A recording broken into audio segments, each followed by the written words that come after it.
everyone, welcome to my channel, Gurrs and Purrs. My name's Leslie, and today I'm joined by Noria from Chronicles of Noria as we discuss Ngugi Thiong'o's first memoir, Dreams of a Time of War, a childhood memoir, because what Thiong'o experienced in his lifetime is not just a past, but reflected in our present.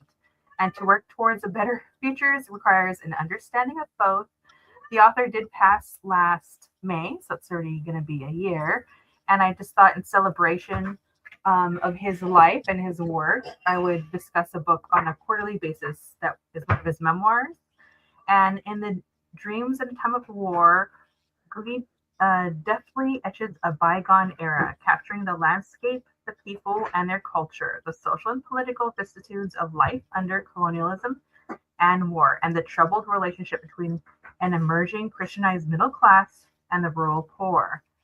And he shows how the Mau Mau armed struggle for Kenya's independence against the British informed not only his own life, but also the lives of those closest to him.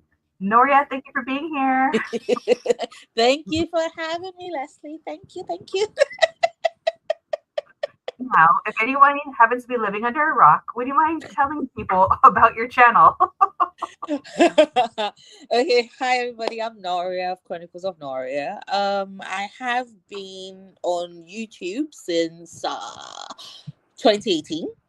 I started off as a purely booktube channel, which is where we connected, and I have always been a fan of books in general. So my of course preferred genres is fantasy and sci-fi because I'm basic like that, but I also do like the memoirs, because some of the books I read when I was much younger as a child were fantasy and also memoirs. I love being able to experience the past through eyes of authors whose works have always been invocative for me, but also being able to give me an idea of exactly how life was in the past, that especially with regards things that we take for granted in the present. But of course, like I said, I started as a booktube channel. Now I do more of a general analysis of like media, so movie, shows, TV, animes, you name it. But after Ngugi Thiong'o passed last year, Leslie reached out to me and mentioned this, and I was like, "Oh yeah, you know what? This would be so much fun." And the first book was ta-da, a memoir, and I'm like, "This is a match made in heaven." So I said yes. And we read it and we had notes. I took a lot of notes because I do like, I tend to like have running commentary when I'm reading, especially memoirs, because I'm like, oh goddamn, okay, this and this and this, which I'm ready to share with everybody. So thank you so much for having me. Yeah, thank you so much for agreeing. I never know like how much time someone has, so I appreciate you carving out time. Would you mind, kind of like before we go into it, would you let me know how you learned about his work? Okay. I think, to be fair, okay, so for those that do not know, I am Nigerian, living in Nigeria. And so my education did take place primarily in Nigeria. And when you grow up as a Nigerian child, especially somebody who loves reading, coming in contact with the works of African authors is just a rite of passage. Right. And Ngugi, was considered kind of like alongside the realm of like authors for me, like Chinua Achebe, Wole Soyinka, J.P. Clark. So when you consider, when you look at it, even female like writers, right, like Mariam Ba, it becomes something that you understand that at a point there were this group of African writers who were trying to tell the perspective of what it felt like to be African beneath, like, and like, what it felt like to grow up as African underneath the colonial lens, and how that in turn influenced and inspired their work. And so what I did then as a child was pick up their books, read their stories, be more interested, invested in their lives. It of course also means that we fall slightly within the realm of those that you're like, the more you know, the more you learn about your faves and your favorite authors, the more you're like, yeah, this was information I should not have known. We'll get to that. I'll get to that about Ngugi like later.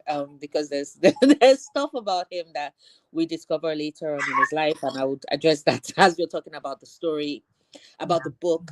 But yes, so that was how I found his work.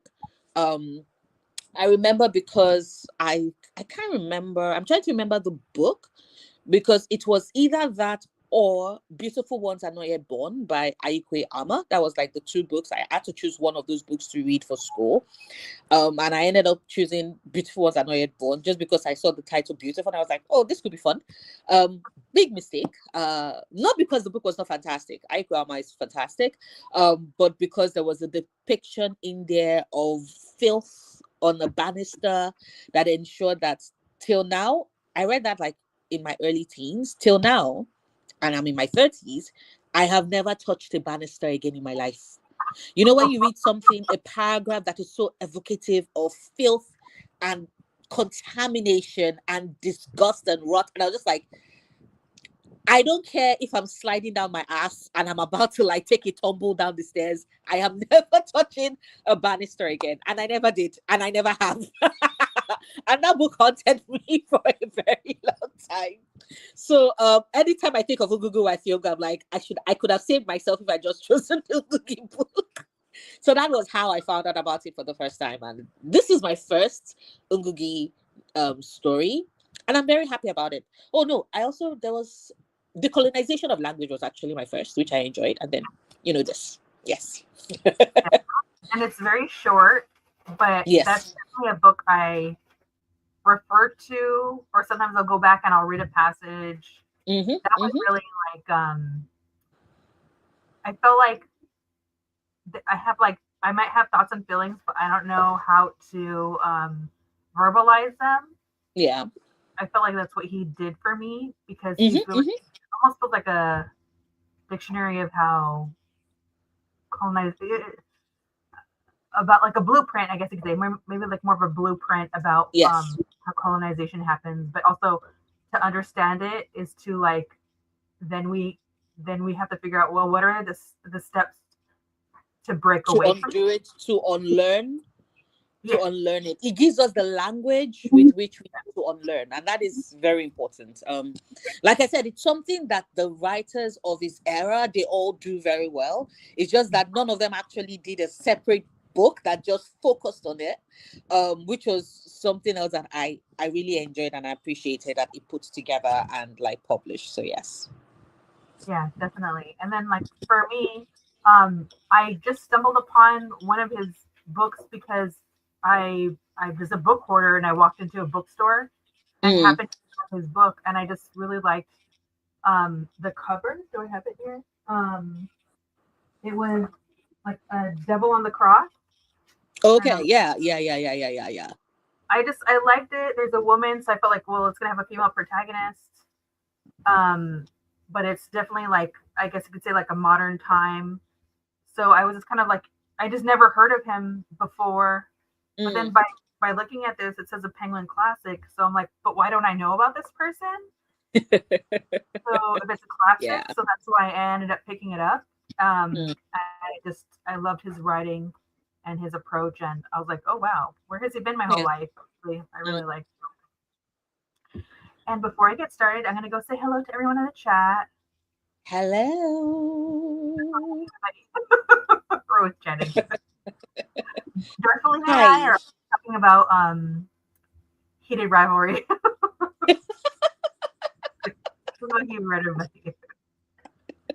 Margaret, hello. Author extraordinaire. No rock dwellers here. I love Noria's channel. Yeah. Oh, thank you. Banners, slander. No. When you read the book, you would understand. Like, it's beautiful writing, and that is why I'm like, I would never touch a banister in my life again, ever. ever. I don't care if they're like, touch this banister or die. I'll be like, I welcome death. Death comes for us all. Give me death. It's inevitable. Oh my God, so funny. Oh, All right. With that said, I'm gonna go to our first question, which is, all right. So the author in his mentions of his youth being called like crybaby and mother's girl, which I found endearing. Would you mind yeah. sharing a childhood story that you find endearing? You know the I appreciated the fact that you could tell just how beloved Ngugi was, right, by his mom. And there's this scene in the book where he trips and falls, and like he was running with his younger brother, right, and he trips and falls, and then he has this long gash across his toe, and his mother like uses salt water to bathe it constantly every night until it heals. And he makes a comment in there, and he's like, oh my god, thankfully I didn't die, because he finds out later that he could easily have gotten tetanus, and like a lot of kids die of tetanus, right? And so I'm like, it's such a beautiful thing. And the thought I had in that moment was how um even in times when our mothers or parents did not have all the education to know the proper way in which to handle things, they still stepped in. And so this is a mixture of an endearing story, but primarily from the fact that I was an idiot. Um, so as a child, I really, really loved walking about barefoot, right? It was my comfort place. I walked everywhere without shoes. My mother kept saying, girl, wear shoes. I was like, no. Girl, wear shoes. I'm like, no. And then one day I was doing, walking about without shoes, as I want to do, and I stepped on a nail, like full on first into it. And I screamed so loud. You would not have believed that 6-year-old Noria's lungs could have made a sound that loud. I brought everybody. My mother came running. She looked at me. She did that whole side thing of, this is what happens when your mother like tells you not to do something and you refuse to listen. And she just sighs. She just sighs with this whole, I cannot believe I was blessed, or rather I was given this girl to raise. And then we go upstairs.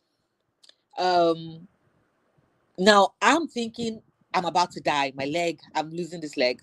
My mom is like, we're going to treat it. So I'm like, okay. And then the next thing I start thinking, oh, I'm about to die, because when I was growing up, and this is something that a lot of Nigerian parents would agree, like a lot of Nigerians who grew up in the 90s would tell you that this was the default for parents. When you fell and grazed your knee or hurt yourself, like your mom would always put a pot of water and heat it up until it's boiling. Then she will get a clean towel and then, like, dip the towel inside the hot water, squeeze it out, and press it down. Until you're screaming, you're shouting, mothers do not care. You're going to put your foot or your hand or your body wherever it is until, the water is all warm. So I was already bracing myself for moist heat that I was going to hate. But I'd stepped on a nail. And even though my mom was not like trained professionally, she knew that water and heat would not have helped with the healing process, and might have led to some sort of infection. So she got a kerosene lantern. I honestly think after this, if you don't know what a kerosene lantern looks like, after this, you should just Google it and check it out. My mother got a kerosene lantern, filled it up with kerosene. Also because in the 90s, electricity was not something that we had a lot of in Nigeria. So a lot of homes, that was how we illuminated the place once it got dark. So my mom topped up the kerosene lantern, struck a matches, lit it, turned the dial on the thing until it was at its highest. Like there was smoke coming up from this thing. And then she looked at me and she grinned. I'm telling you, my mother was maniacal. She just grinned. And I looked at her and I was like, she was like, when we're done with this, I want to see if ever you would run around without your shoes again. Oh my God. You know, like when your body, I was trying to run so fast. I'm laughing now. It's traumatic. It was traumatic for 6-year-old me. But I still think about it and I laugh. Because my mother, I was about to run. I do not know where she got the speed from, but the speed with which my mother reached for my leg before I could run away, and then placed that foot on top of the lantern because she knew she needed heat to seal.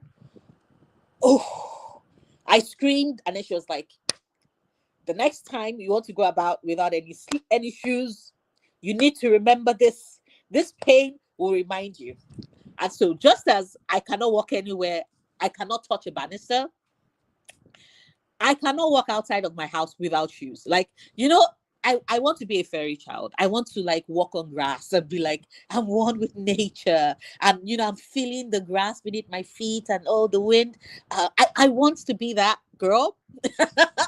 But at the same time, I'm also the person that like my mother for like a week and a half straight, every night she was like, bring your foot. And then she placed it on the lantern. So, yes. I don't know if that counts as endearing. But my mother found it entertaining. And, you know, she never had to beg me to wear shoes again. She was just, sometimes she tells that story that she's like, I never have to tell her to wear shoes again. Like, you don't even need to beg her. She will just instinctively reach for the shoes. So, yes. Still a mama's girl. Still an only child. But my mama was like, yeah. Yes. So I think you should tell us something endearing that does not involve an injury and your mom putting you through whatever that was in order to help you. So yes. Well, mine's more like embarrassing, but still from childhood, me being a ding dong, just wasn't thinking. But but so I'm glad you shared yours. I'm like, oh, mine's not. Doesn't involve a heated kerosene lamp. You're really making me rethink things.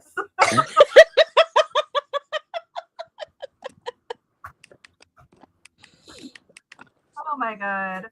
I'll say hi to the chat really quick, and then I'll go on. Okay. Definitely not. I love Oh, Noria's thank too. you. Oh yeah, Thank you. she's incredible. Noria, okay, then don't read Unhinged about the door, Noria. Ooh, Oh boy.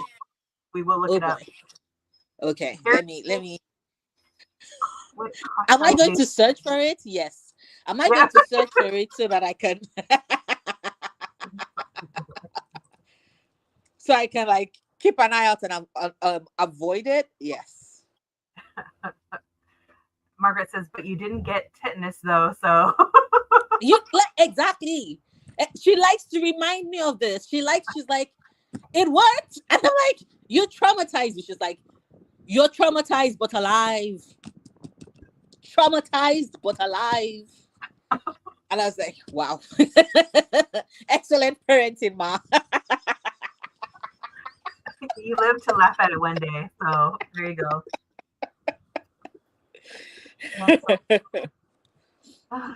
All right. So I was a little bit older than a toddler. I'm in California State, but for a while I spent time with family in Texas. Okay. So I was at my grandmother's over there, and I was playing in the back of the house, and it was all paved, and there wasn't a lot there, so I was just trying to entertain myself. And so my grandma had like a closing line, and so on the end of each closing line was kind of like a T-shaped like metal poles. Yeah. And so I was just bored and trying to entertain myself, so I would jump up on them and just like swing myself. Just like swing, and like no one was watching me. I was just, like doing whatever I wanted.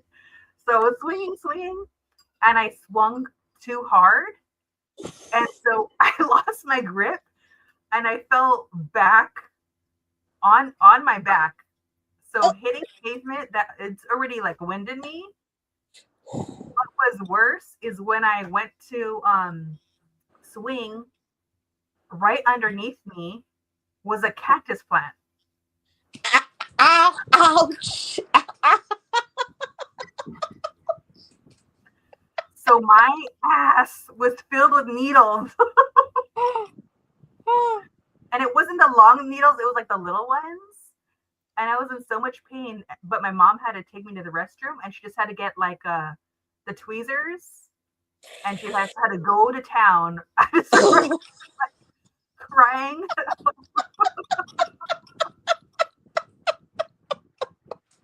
Crying the whole time, because it's like, why would I do that? Why did I could have swung from any of the other poles that didn't have a cactus.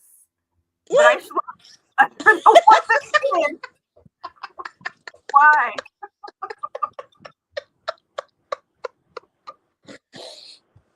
It was so dumb. It was so dumb.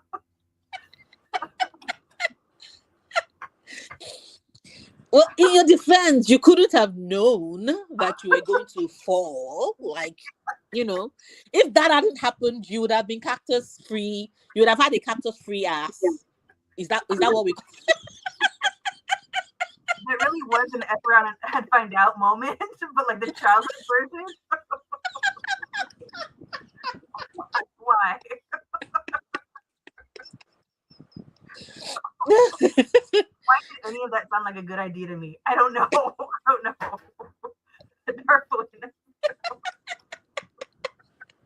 To be fair, hindsight is 2020, so it happens to the best of us.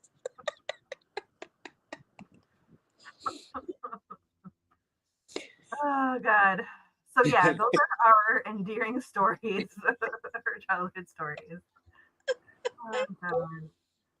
That was a good one. That was a good one. On to our second question. Let me see. Let's line this up. Let me see. How did I do this? The second question, a Mother and Son Pact. Okay, yeah. Somehow I switched the slides. I'll do this now. All right. A Mother and Son Pact. So I wrote the pages down, but I know it's different from you. So I just wanted to kind of share our thoughts regarding the pact that Thiong'o and his mother made. The author writes that his mother said, "Promise that you'll not bring shame to me by one day refusing to go to school because of hunger or other hardships." And then later on, like maybe 20 pages later, he says, "I was crossing a great historical divide that had begun way before I was born. But at the time, I was not trying to understand history or act it out. I just wanted to realize my dreams of education in accordance with the pact that I had made with my mother." Yeah. Yeah, that was such a great line. Especially when you consider the fact that the Great Divide he was referring to was really about how the two systems of education were different, whereby one was rooted along colonialist interests and served to further it, and then the other one was trying to create a system of education that was carried out, maintained, executed, and attended by like Africans, Kenyans living in the region. And I found it very interesting that while they had the pact, and the pact was from his mother insisted, the pact being that you have to promise that no matter what, you would still attend school. And he kept to the pact, even when, there was that time when she was going to go and see his grandmother, right, her own mother, and his younger brother got to go on the train, and she told him, she was like, "You have 3 days to decide. Do you want to go with us on the train, or are you going to stay in school?" And ultimately, he still chose school. And I found it very interesting that divide that he mentions comes to play later on, in the sense that when I cannot remember once again because our chapters are different, but remember the chapter where he was hungry and he left school and came home, hoping that maybe there would be food, and his mom didn't really have anything prepared, and she allowed him to eat some unripe fruit, which usually she would not do. And then when he wanted to leave and he could hear sound, she was trying to get him to stay, and she actively tells him, "I was the one that made the pact with you. I am telling you that right now, ignore the pact and stay at home. And he was still insistent on going until, he starts hearing gunshots. He realizes that, okay, they are present, they are searching, and he does not want to be caught in that. And then he comes back home and he states that that's the only time that he broke the pact.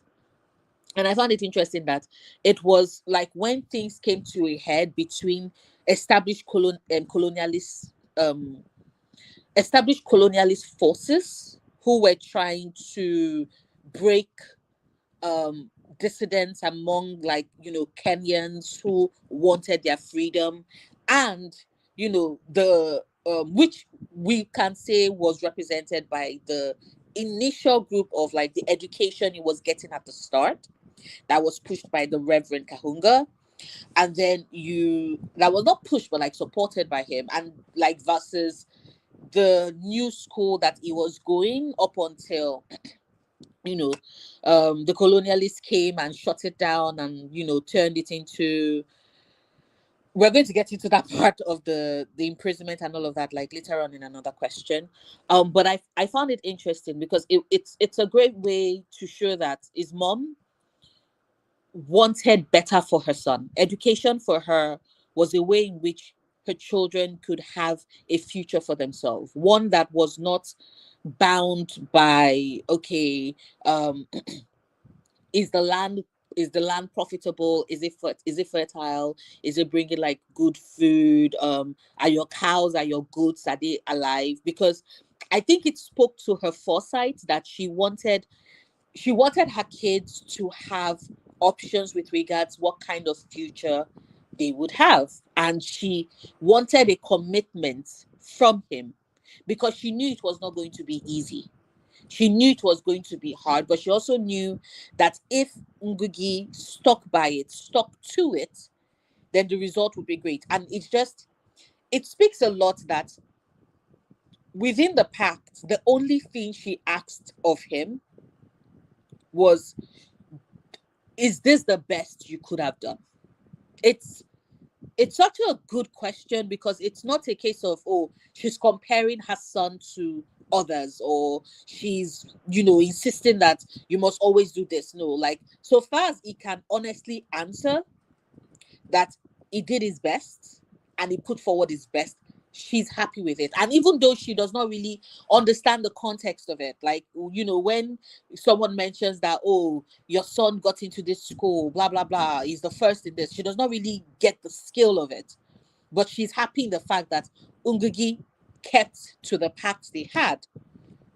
He put his effort into school and he always ensured that what he gave was always the best of what he was capable of. So it was very interesting. I would say though that when he got to school, the first time he got to school, when he was being registered, and I had a problem with the fact that, and I'm looking because I wrote the notes. Hold up. I highlighted it exactly. I found it very sad that when he got to school and they asked for his name and he was like, oh, Ngugi wa Wanjuku, and everybody laughed, and his teacher is like, what's your father's name? And he's like, oh, Thiong'o, and it's like, so you are Ngugi wa Thiong'o. And I found it interesting because the person who made the pact with him was his mother. The person who gathered the money for his schooling was his mother. The person that actively said, do you want to go to school, was his mother. The person that encouraged him to make that choice was his mother. He's every bit his mother's son as he is his father's son. And there's an African proverb that says that you can never really tell. Sorry that it's gotten dark, y'all. It's dark in my end, and my annoying ass ring light has died. I'm like, why? So I was saying that I found it very interesting because, like, there's an African proverb that says you can't really tell who the father of the child is, but you can always tell who the mother is because it's the mother that carried the child, right? And so there are certain cultures in Africa that are more matrilineal in the way in which they approach ownership of the child, right? Because the child is born of the mother. And I found it very sad. But it was yet another way in which, like, the patriarchy came into play in this, because he is his mother's child. Like, he does make a comment about how he's both, right? He aligns with both. But I found it yet another way in which colonialism forced a change with regards how Kenyans addressed and thought of themselves in official capacity, because the school was going with a missionary style means of teaching, and to them legitimacy came from the father. And so when Ngugi responds the way in which he's always done all his life, and everybody has always understood what it meant for Wanjiku's son to be like, I am the son of Wanjiku, and then he goes into an official environment and they're like, ha ha ha ha, no, if you to be taken seriously, give us your father's name. Like, it said a lot. So but I did enjoy the pact. I loved seeing how he kept to it, how he applied himself, how he fulfilled his own part of it. It was beautiful. Yeah, especially now that he's passed and he has such a large body of work that's been so impactful internationally. I just keep thinking about this pact that he made with his mother. Oop, she's going away for a minute. Are you there? I'm here. Wait, can you see me? Can you hear me? Yes. Okay.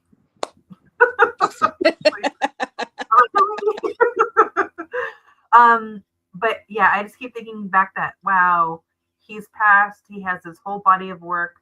He's made an impact internationally. And ultimately, I felt like it all boils down to this pact that he made with his mother. Yeah. So just like what a looming figure, a positive figure that his mother was in his life. Yes. Yeah, very much to what you're saying. The fact that it's considered laughable that he would acknowledge his mother and be proud of that part of him speaks volumes to what he talks about in his work. Like even in Devil on the Cross, I kind of feel like he was experiencing all those elements, and like the fact that he remembered that enough to write it in the book. We really see that we're seeing someone that's seeing the effects of like the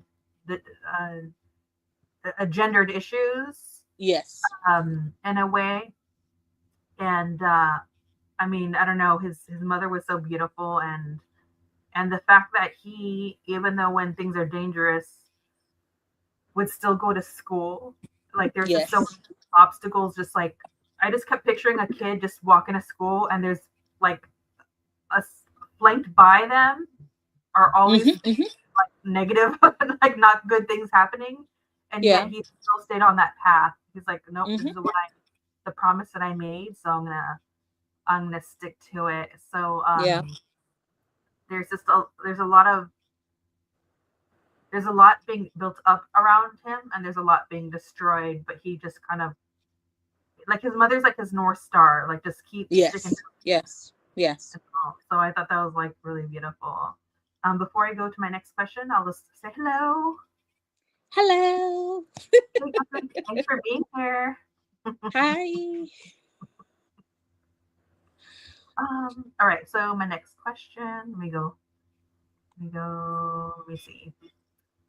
The next one. Okay, so industrialization, trains, and their impact. I wanted to discuss your thoughts on the way that he is talking about trains here because it feels very symbolic. So the author writes, these must be the white spirits, the Mizungu and the Nairobi they had heard about as having sprung from the bowels of the earth, but nothing had prepared them for the railways, lines, and the terrifying monster that vomited fire and occasionally made a blood-curdling cry. And then And around like 60, 70 pages later, he writes, the passenger train was divided into sections. First class for Europeans only, Europeans. Yeah. second class for Indians only, and the third class for Africans. Africans, yes. So I was just going to let you share your thoughts about how he describes trains, and also like about the class system. I thought it was a great way in which he used it to convey the slow passage of time and how acceptance, like, and the acceptance of industrialization over time, right?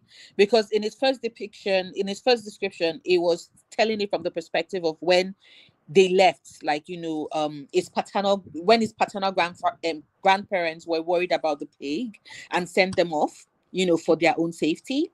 And this was the first time they were ever going to experience the trains. And so he's looking at it with this oddity, this strange thing. It sounds weird, it moves. Like I have it in my notes. Every time Lord Lugard shows up, I'm always like, fuck Lord Lugard. I honestly, I don't think there's any Nigerian that like appreciates, fuck.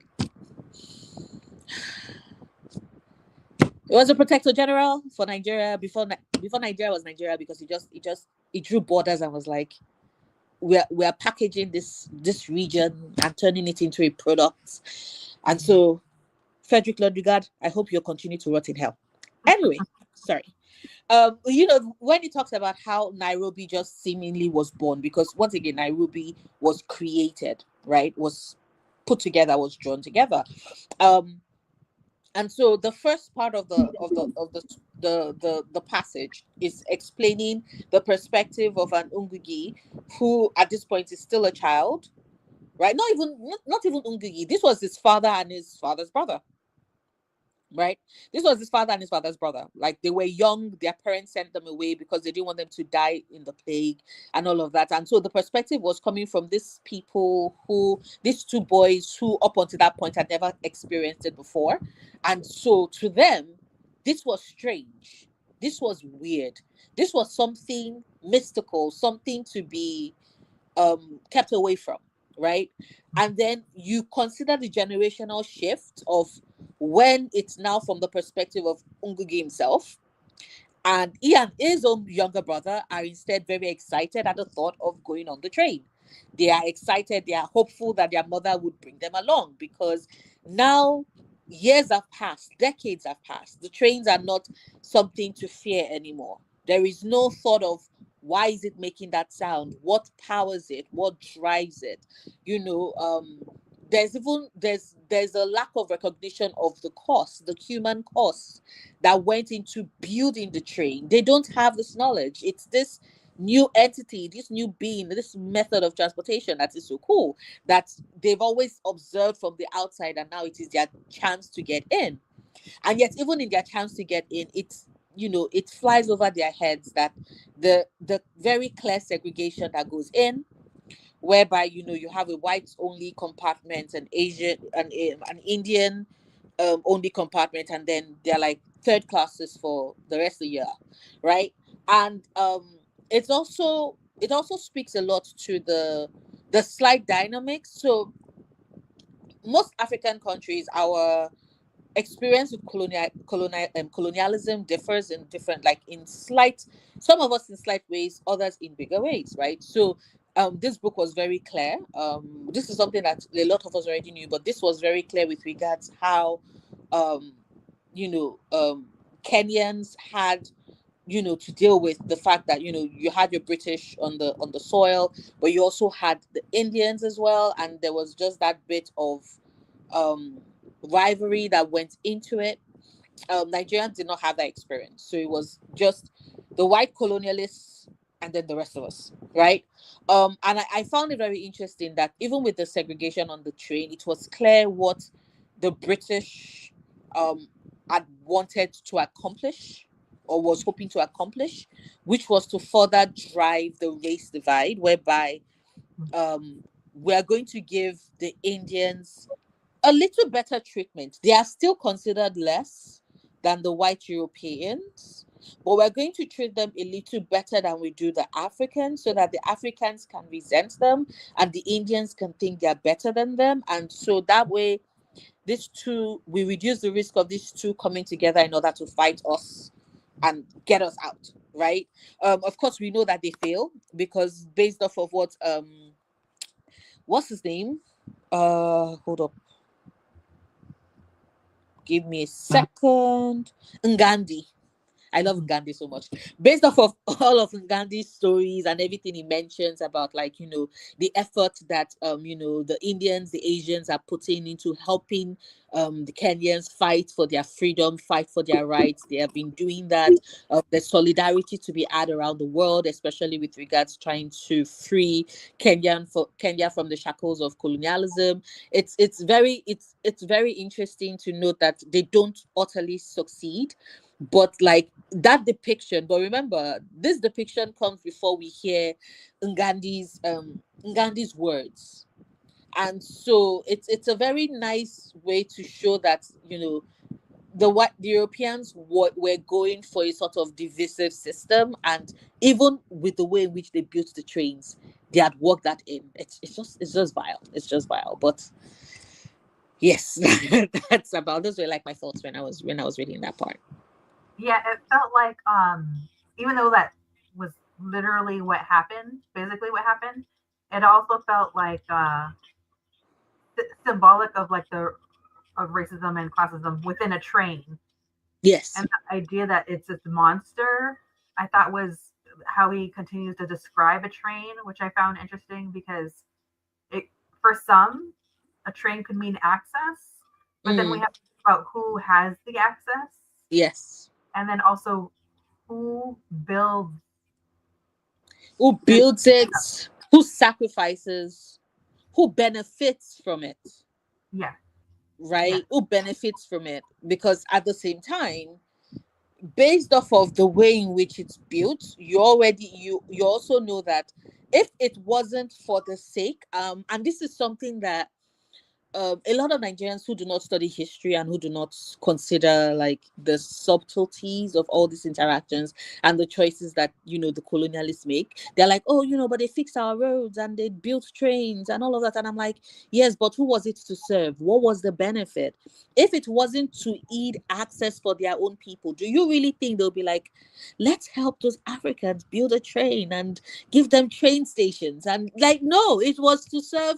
It was the movement of people, the movement of goods, and it was still to benefit the imperialist, colonialist powers. So, like, it's just, I really, like you said, I like the imagery that, it kept describing the train like, oh, it was this invasive species, right? This monster that was tearing its way through the landmark. And it was just like, it's very evocative as a visual. And it speaks so much to what he was trying to say. Yeah, and then that made me think, like, in terms of current times, like where I'm at and how freeways are made, and how there's always an argument when that get expanded, because freeways never are built through rich areas. Nope.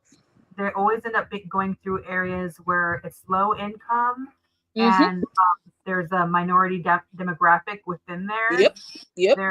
There's a system that's fine with hurting them, and then not considering then that brings in more smog, yes, which creates health issues. And so that again speaks to who has the access, who does it hurt. But then it also in this story, I just keep thinking about, but who are the ones that have to build it, that have to do the labor. Yes. And then even when people do are a part of this labor, those are the same people that are being excluded from it. By reinforcing a class system. Yes. So I find that really complex. And like with a modern lens, because those actions are still like going on today. Yes. It's very, very interesting. Yes, and it's a global thing. It's a global thing. It happens here in Nigeria as well. There have been cases where, oh, we want to expand this highway, and then all of a sudden that project is stopped. And when you do your research and you do like background investigation into finding out, why it was stopped, you find out that, oh, it would have affected like the house, the apartment of some big shot politician. And once he found out, it's like, you're not destroying my house. And so they reroute it somewhere else. I'm like, it's still money and access and class and privilege and power. And also, like, it's also, once again, it finds this way to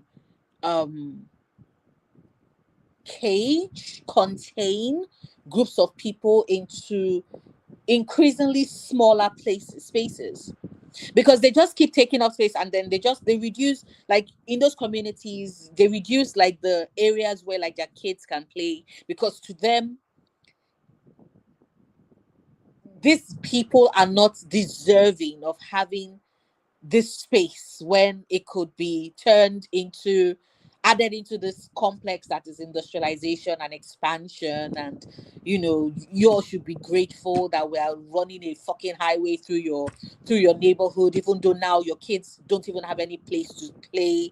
They're like, keep your kids indoors. But once again, kids being outside, having like, building cognitive skills, growing their community, being able to run around, having the freedom to do so, it also is meant to benefit them. And systems of oppressions don't give a shit. That's just it. Yeah, and it also speaks to the evolving of spaces being colonized. Yes. And how this is an action of that. And like, Mm-hmm. we're not figuring out how, not just to combat that, but if things need to be developed, they just need to be like more conscious, or Mm-hmm. I don't know. That's just like the scratching the baby thought of my mind, because it's like not. But yeah. Sorry about the noise. I keep muting myself because I know there's a lot of noise from outside. No problem. Margaret, I was just reading a chapter about sea level rise and eco Atlantic City. Right. Mm-hmm. Lagos from 10 years ago. Wonder how that's developed now. Yep. The sea level is still rising. I am just waiting for when shit really hits the fan, because it will. Because it will. They keep filling up the ocean in order to build exclusive resorts and apartments for the uber wealthy and rich. And what they do is they are clogging our drainage system. So right now, every time, like in Nigeria, the seasons are broadly split into two. There's a third season, but like Amatan only happens like at the end of the year for a couple of months. But like most of the year, it's either we're in dry season or we're in rainy season. Dry season, things are good. Rainy season, Lagos Island is perpetually flooded. Like perpetually flooded. You would have videos of people, for example, who, if you're living in like a one-story apartment, you're going to be buried underwater. Your cars, you see like people's cars like buried. And all of that is because, the sea level is rising and they just keep trying to block all access ways just because of like money and because they feel that they can. It's greed. It's greed. And the worst part about it is that you see a lot of the companies that they contract to do this work, and you're like, if this was in the UK, for example, you would not do this because you would understand, you would caution against this. But because like your investors get to make money, they're living in Europe and the Americas, and you're like, you don't give a shit if like like Africans, Nigerians die as a result. That the fact that they keep pushing us out, it's all to serve a purpose. Like you said, it's to take and claim the land as much as possible. And if that means consistently there's a threat of like if flooding happens every year and it keeps getting worse because the sea levels are constantly rising, then people would move. And when they move, the land stays there ready to be claimed. It's trash. It's It's garbage. It's irritating. Sorry, you're still on mute. My there's another unit near me that they just decided to work on, so I was like, I keep muting myself. Yeah, Margaret has a readathon that she hosts, and it's a climathon. So she talks about all the different issues with climate change. So she's like way well versed in what's going on more than I am. Let me go on to our next question. Okay, a father's experience. So the author writes, his father was alive at a time of the First World War, and Nairobi left its mark. From his European employer, my father had learned a few choice, where was I? A few choice English words and phrases. He talks about racist expletives, which his father in turn Gikuyanized, in which he used freely to address any of his children at whom he was angry. I just wanted to know your thoughts about what he's saying about his father's experience. Yeah. It's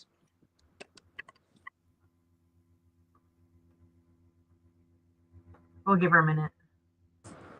Can you see me? Yeah. Can you see me now? Am I back? Yeah, you're back now. Okay, awesome. Yeah, I think with regards to his father's experience, his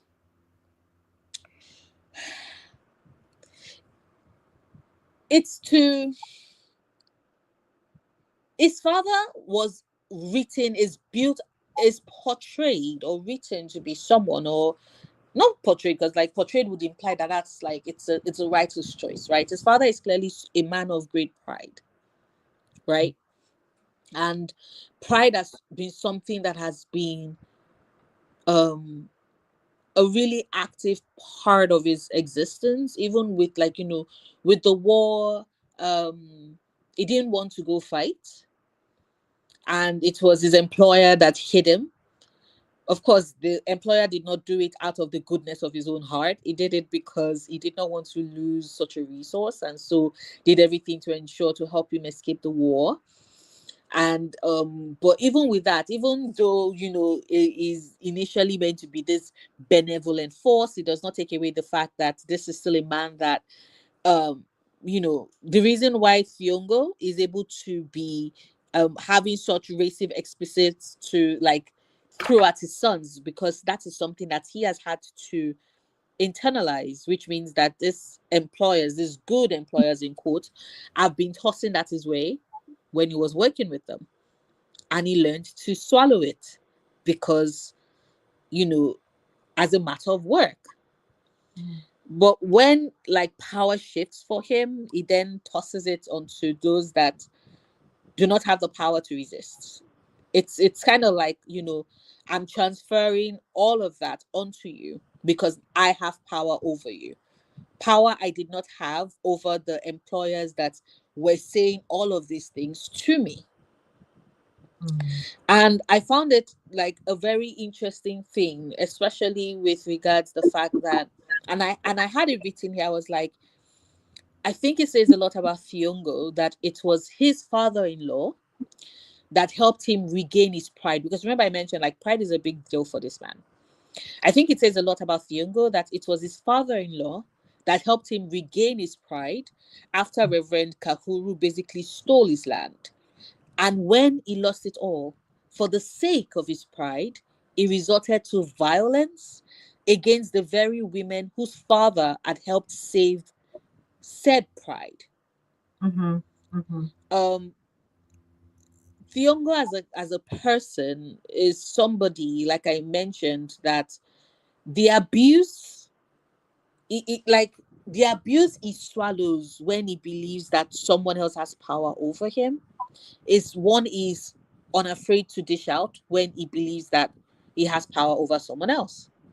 And that veneer of civility is something that is stripped away, because when he throws expletives at his sons, for example, it's at moments of heightened emotions. right? When he's beating up his wives, it's at the moment where he feels like he's lost everything and does not feel like a man in that moment anymore. And it just goes to show that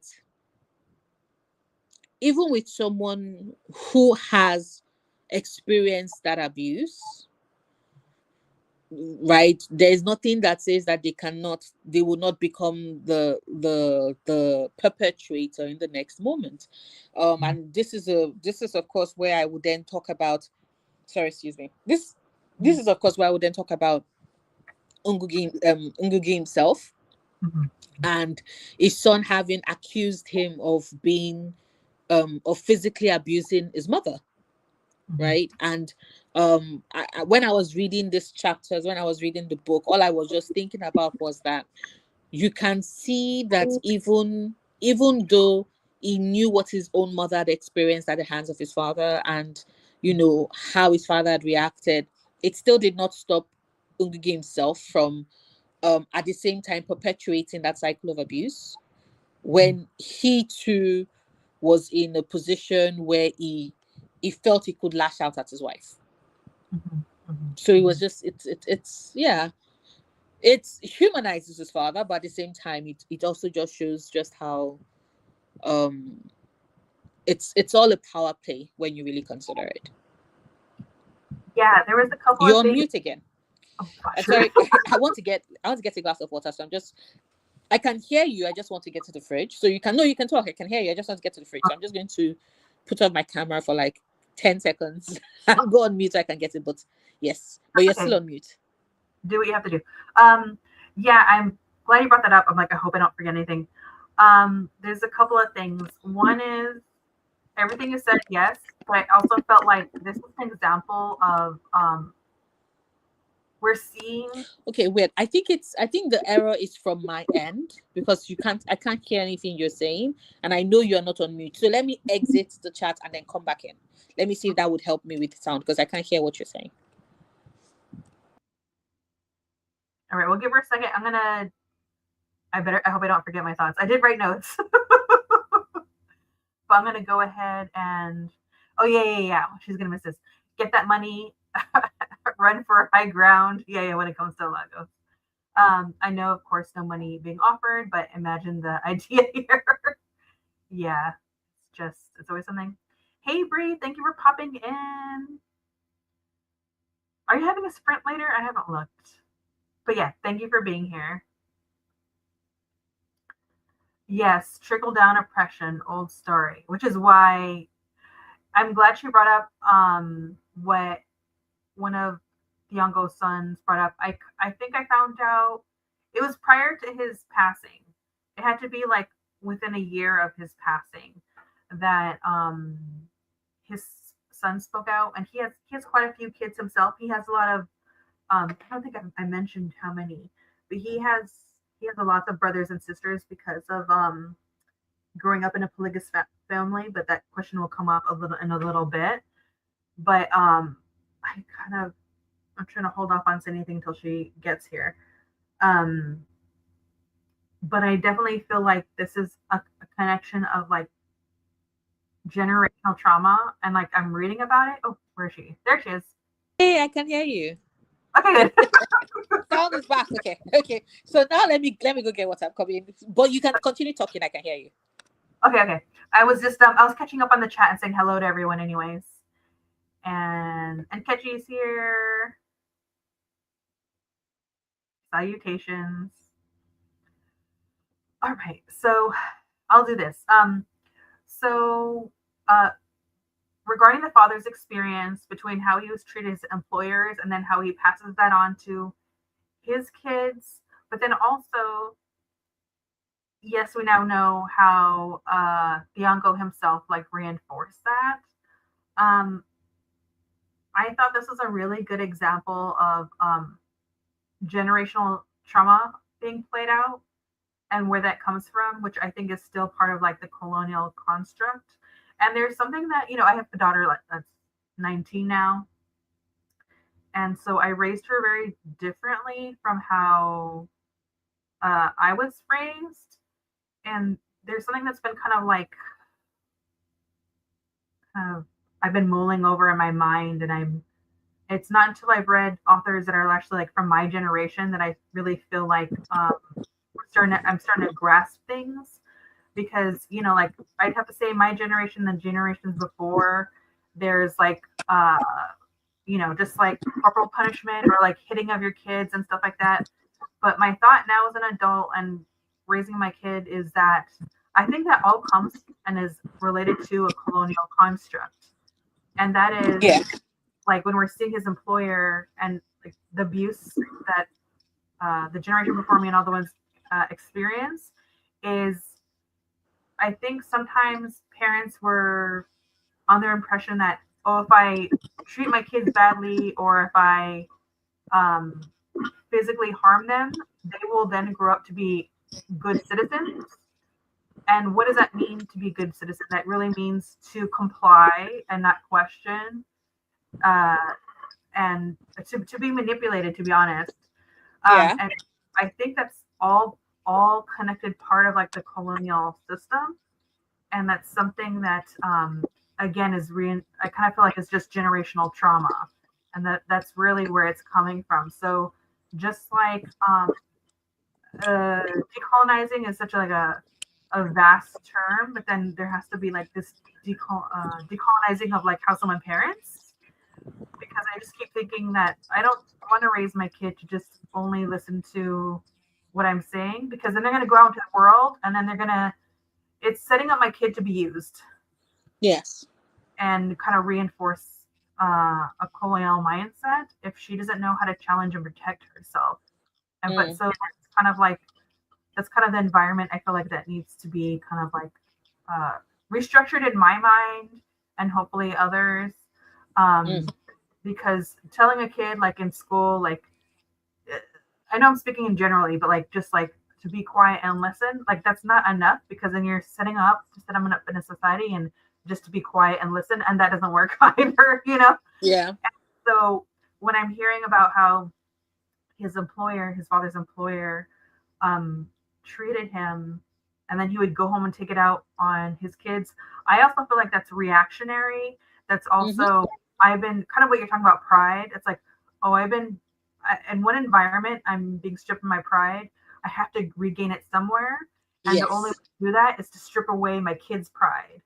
Yes. And so then there's that like a play of power, which then again just comes down to Thiong'o, like where he's writing about the experiences and what's wrong with it, but yet at some point he then reinforced it. And so I find that we're really seeing like a cycle at play here. Yeah. And also like how you said how his employers saw him as a resource, and I also feel like that in itself is like an act of dehumanizing. Yes. It's not like you're wanting to protect someone because you want them to have their life. Yes. It's like what do you do for me? Yes. How would this benefit me in some way? Yeah. That's ultimately what they're thinking about. Yes. Yeah. Well, that was really interesting. But yes, to conform to Margaret, Americans just getting the backdraft of the British colonialism whip. LOL. I'm turning around and making our own recipe. Yeah. Yeah. Definitely. Oh, the recipe. Yeah. Where was I? Let me go. I'm going to go on to the next question. All right. So, polygamy to single parenting. So, his mother. Oh, okay. So there's this whole passage really early on in the book where Thiong'o asks his mother, like, why did she agree to be his father's third wife? Yeah. Yeah, to be like the third wife of to engage in polygamy. And I was really enjoyed her answer because it's not one I expected, but again, I don't know anything about that life. And that is, it wasn't really just enticing of an affection for the father, but it was really seeing first wife and second wife interact, and it felt like there was a harmony between first and second wife. And so really it wasn't just about being married to a person, but being a part of a collective. And so I found that fascinating. And later on, like about like 100 pages later, she's no longer part of the polygamous family and is then becomes like a single parent. So it's really like starting life over again. So I kind of wanted to talk about her being her reasoning behind becoming a part of this larger family and also becoming a single parent. Yeah. I think it's because if you take into cognizance her own reason at the very start, it then, of course, it goes to, it's then logical why she takes the decision that she does, Mm-hmm. right? Because from the onset, like you said, yes, his father is, like, considered attractive and is young, and is cultured because he worked with like a white man, he worked for a white man and all of that. And so but part of what caught her interest, like you mentioned, was the harmony, right? So polygamy is still a thing even in like certain cultures in Nigeria.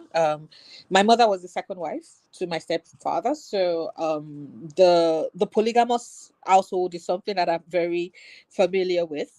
It's usually one that is rife with a lot of tension and jealousy and backstabbing, backbiting, everybody struggling and fighting for the attention of one man, wanting to be, the prized wife, the prized child, and so therefore everything is up for for free game. And usually, especially at the time when the story is written, polygamy was was most likely going to be Ngugi's mother Wanjinku's future. She was well aware of it. So what she wanted to do was ensure that the choice she made was to join a family that would not give her stress. Remember when Ngugi was describing the different wives of his father? It was like, the first wife, the last wife was like the minister of, like, justice. His mother was more the minister of peace. The first wife was more the minister of works. So basically it was a case of, everybody had their own strengths and how they navigated, but something that they all unanimously agreed with was that, everybody's child, like, is like, no matter who the parent is, it's our responsibility to all raise these children. And we're also not going to create a system whereby if one of us, for example, like doles out a punishment to a child, the biological mother would then now start, causing, like, the child would then go report to his biological mother, and then that causes trouble. Like, we all have to agree that we are collectively raising these children together. We can say that Ngugi's mother's decision to marry the father was, like you said, based off of the relationship he has with his first and second wife. From what she could observe, it seemed like somebody who was not going to pit his wives against each other. Somebody that seemed to respect the women, like the women he married, allowed them to be successful in their own ways, right? Clearly he's somebody that is hardworking on his own self. That's the reason why that extended courtship, he kept coming to her father's farm and she'd be like, oh no, you have to plan this, you have to do this. And he was doing everything. She was using that to test him, just to see what kind of person he was. And, he was taking off that boxes. She's not somebody that is really given to jealousy. Like she tells her son, it's like, the bees are not going to be, like, a bee is not going to be jealous of a butterfly, right? We can all coexist. And that is what she had always wanted, which was why it was logical that she then left when the very foundation of peace that had been what had attracted her into marrying Thiong'o was stripped away after, his herd, his cows, his goats died, and then he moved back into the homestead, right? He stopped being this man who was able to maintain a sense of equality amongst his wives, whereby he was not showing one outright preference for one over the other. He stopped being that. Now he was spending all his time with his last wife, with the Injeri is, yes, his fourth wife.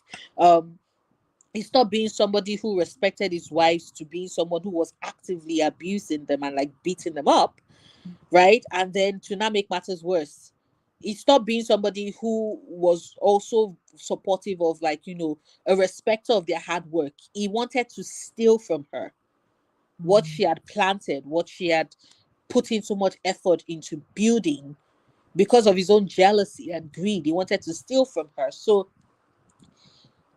based off of the way in which his mother's he had described his mother and how she was, it was only logical that once now ex-husband, basically became this person that she refused to respect or recognize, she left. And he thought he was going to do a power play by sending their sons over, hoping that would, like, give her the push to come back. And instead she was like, so I don't even need to miss my sons anymore. Okay, bye, see ya. So it was lovely. And I love the fact that even when her father kept her in limbo for so long, she still did not budge and she still did not go back. Excellently, just an excellent decision all around. Like, Ngugi's mother was like, the VIP of this novel, of this memoir, VVIP. VVIP, God, I love her so much. Have you read Trevor Noah's memoir, Born a Crime? Not yet. If you like this one, you will love that one, because I felt that same way about Trevor Noah's mother. That it's a memoir about him and growing up, but it definitely feels like ultimately his mom is like the heroine in the story. And I felt the same way of this book. Just being women that are strong, have their own sense of self, their vision, and they're very aware of like the reality of the world, and yet they find a way to navigate it. And so that's how I felt about this. Also, for this, the lens that I'm seeing this through is someone from the States, and I'm not religious, but I grew up like in my childhood like a Christian, and it was just like so like intense. I was just like completely turned off from it.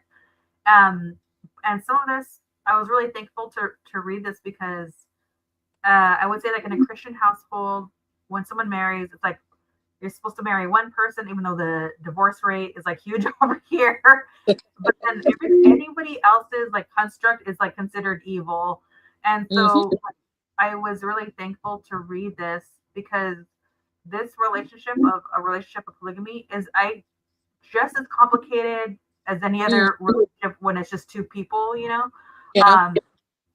but I'm adding an asterisk because you are speaking to your nuance and your experience with that, in terms of like jealousy and everything. But I'm like, there's jealousy in relationships. Like, relationships are just hard. And also, like, there still seems to be some patriarchal constructs. Oh, definitely. Any world in the world, it pops up its ugly head. And what really piqued my interest, or I'm glad I read this, because of what Thiong'o's mother's answer was to why she was in the relationship. It wasn't just right off the bat about the man.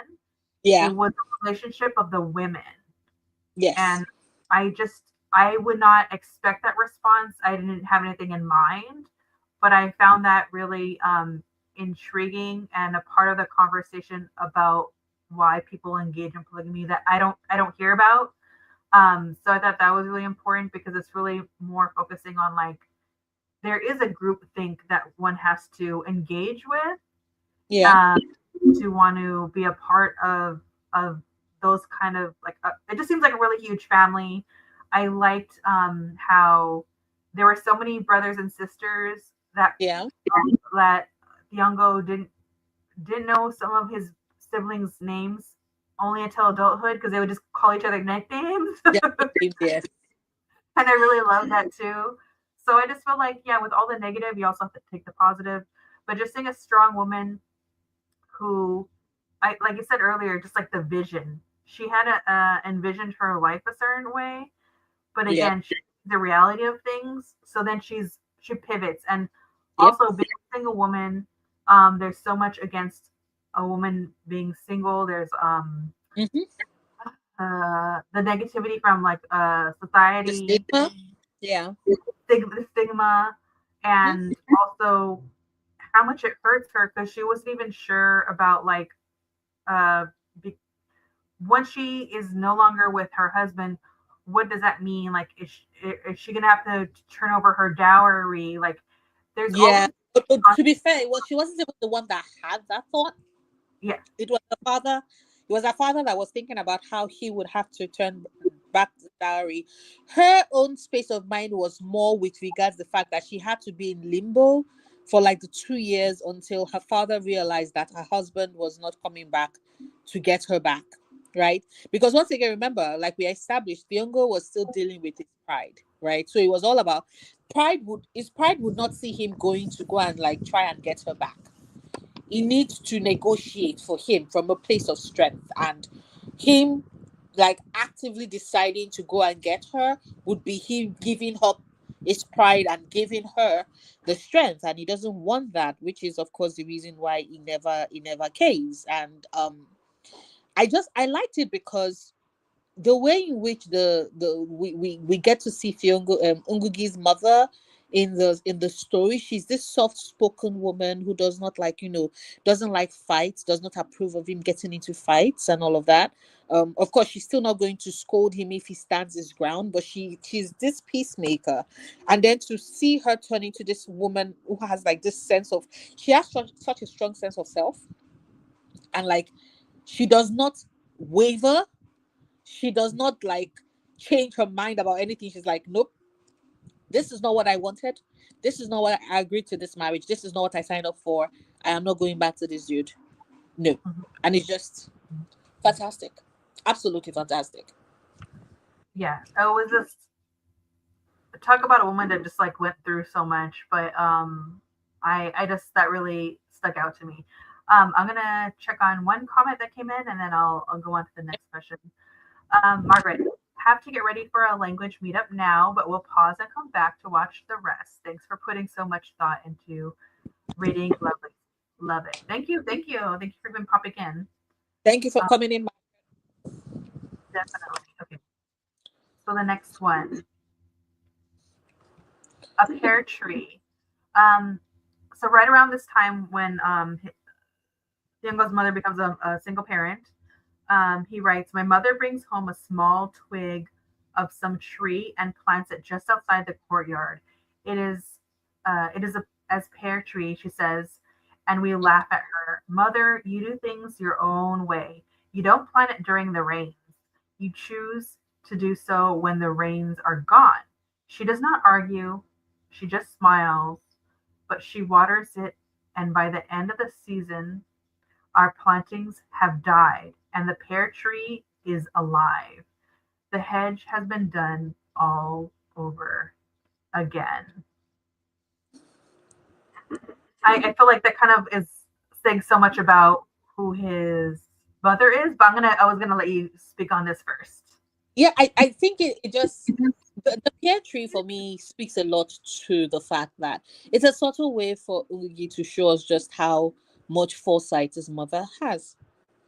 And how she always goes against the grain, Mhm. and how she does not let others' opinions about her actions color said actions or decisions.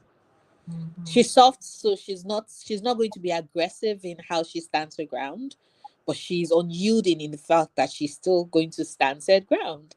And so, like, whilst her kids think that they think her actions are inane because they do not understand, but she knows when to plant the pear Mhm. tree. She knows when to water it. She also is very much aware that her decision, because she knows better, is going to yield good results. It's the symbolism of the fact that this is the first, because this is shortly after her father had given her the 2 acres.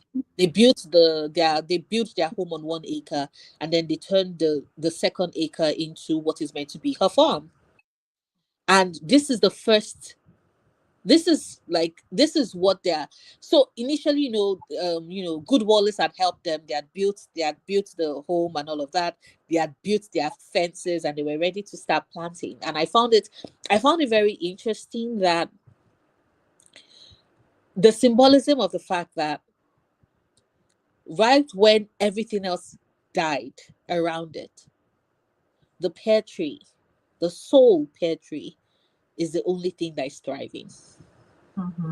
It seems so symbolic that it perfectly coincides with her Wanjiku's decision to leave her husband, to stand as this soul force, refusing to yield, with the foresight, because she knows that this is a better decision for herself and her children, and they will thrive and they will succeed because she's going to put in the work, she's going to water them, she's going to care for them, and she will have the last laugh, even though nobody else can see it, but she can see what that future looks like, and to her it's brilliant.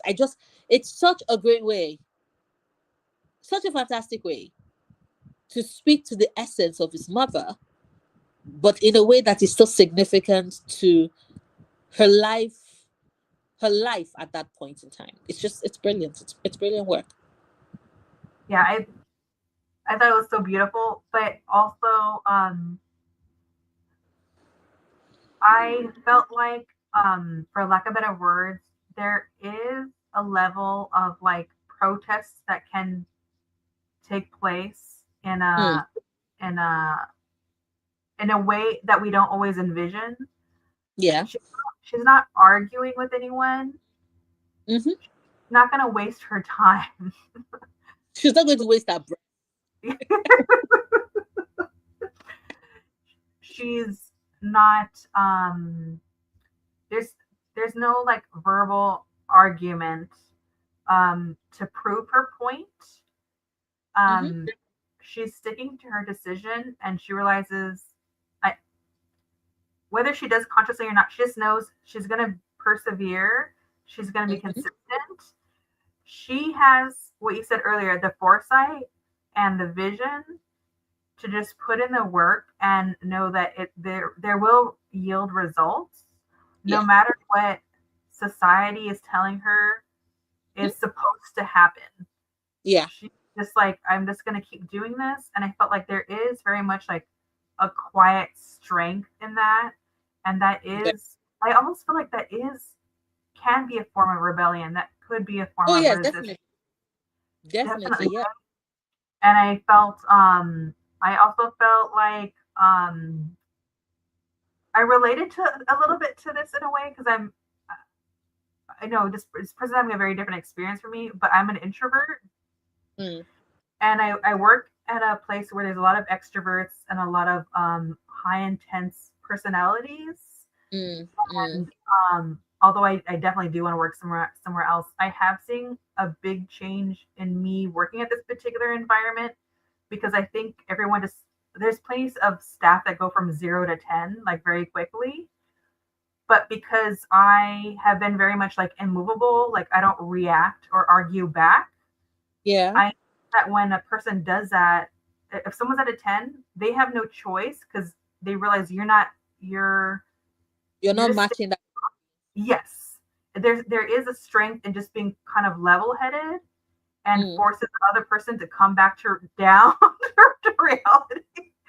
And I've seen like behaviors change by that. And so I feel like I related to his mom in this way of just like, just don't react.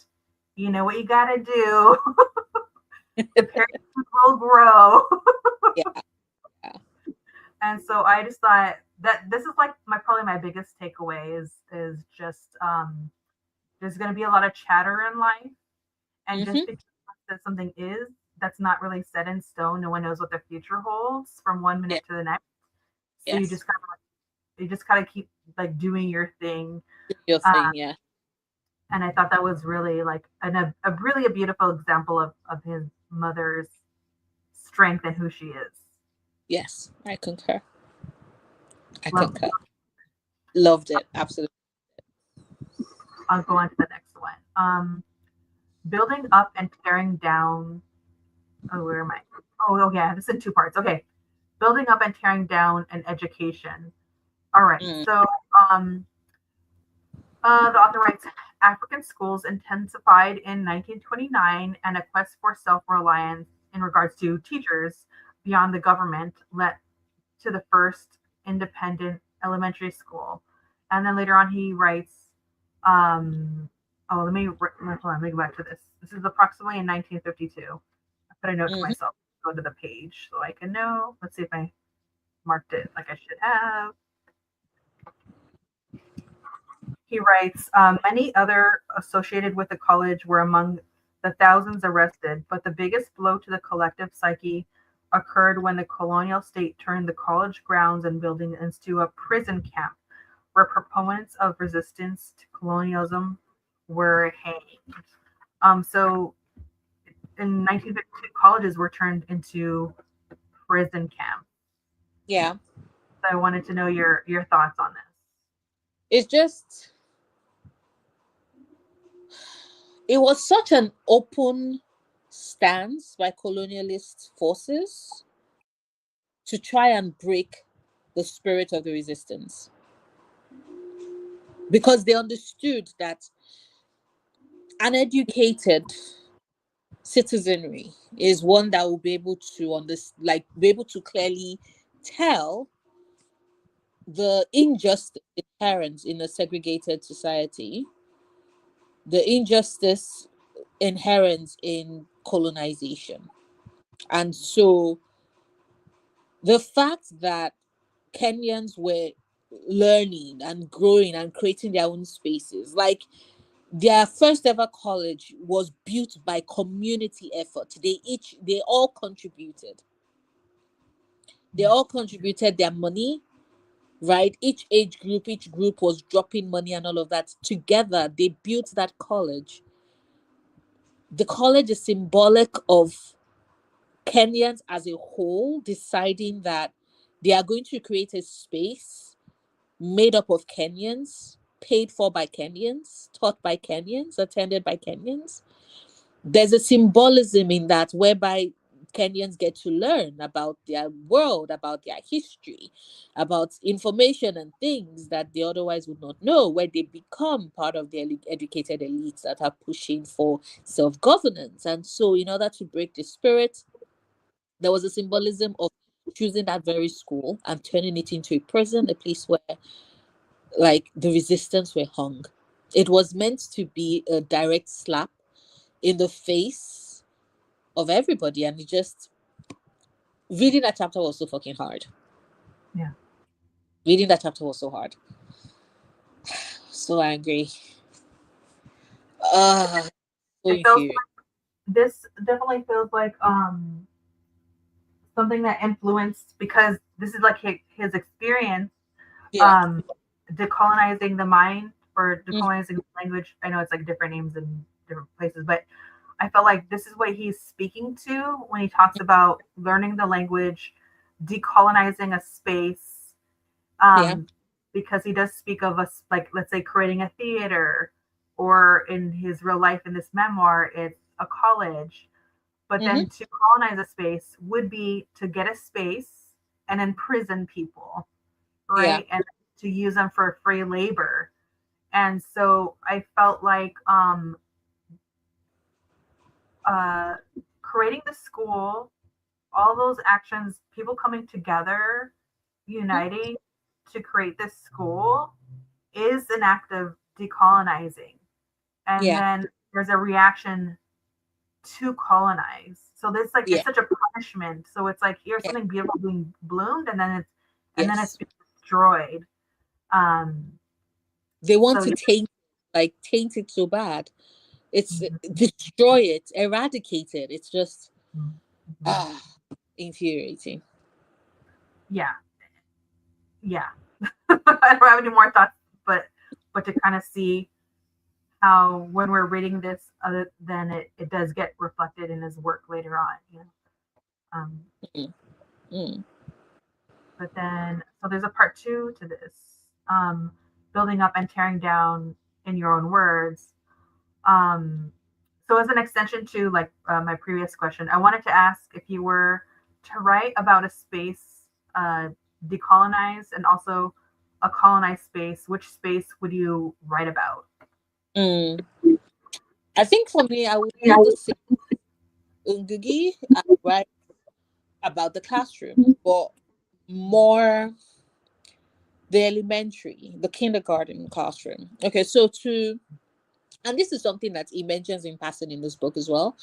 But something that is true to life even in Nigeria today.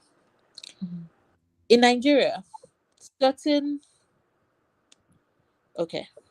Sorry, give me a second. I got a message. So in Nigeria, it's so funny. It's so funny. I dropped a comment and I thought, oh, okay. So I was the one that made the mistake. So the thing about it, as I was saying, in Nigeria,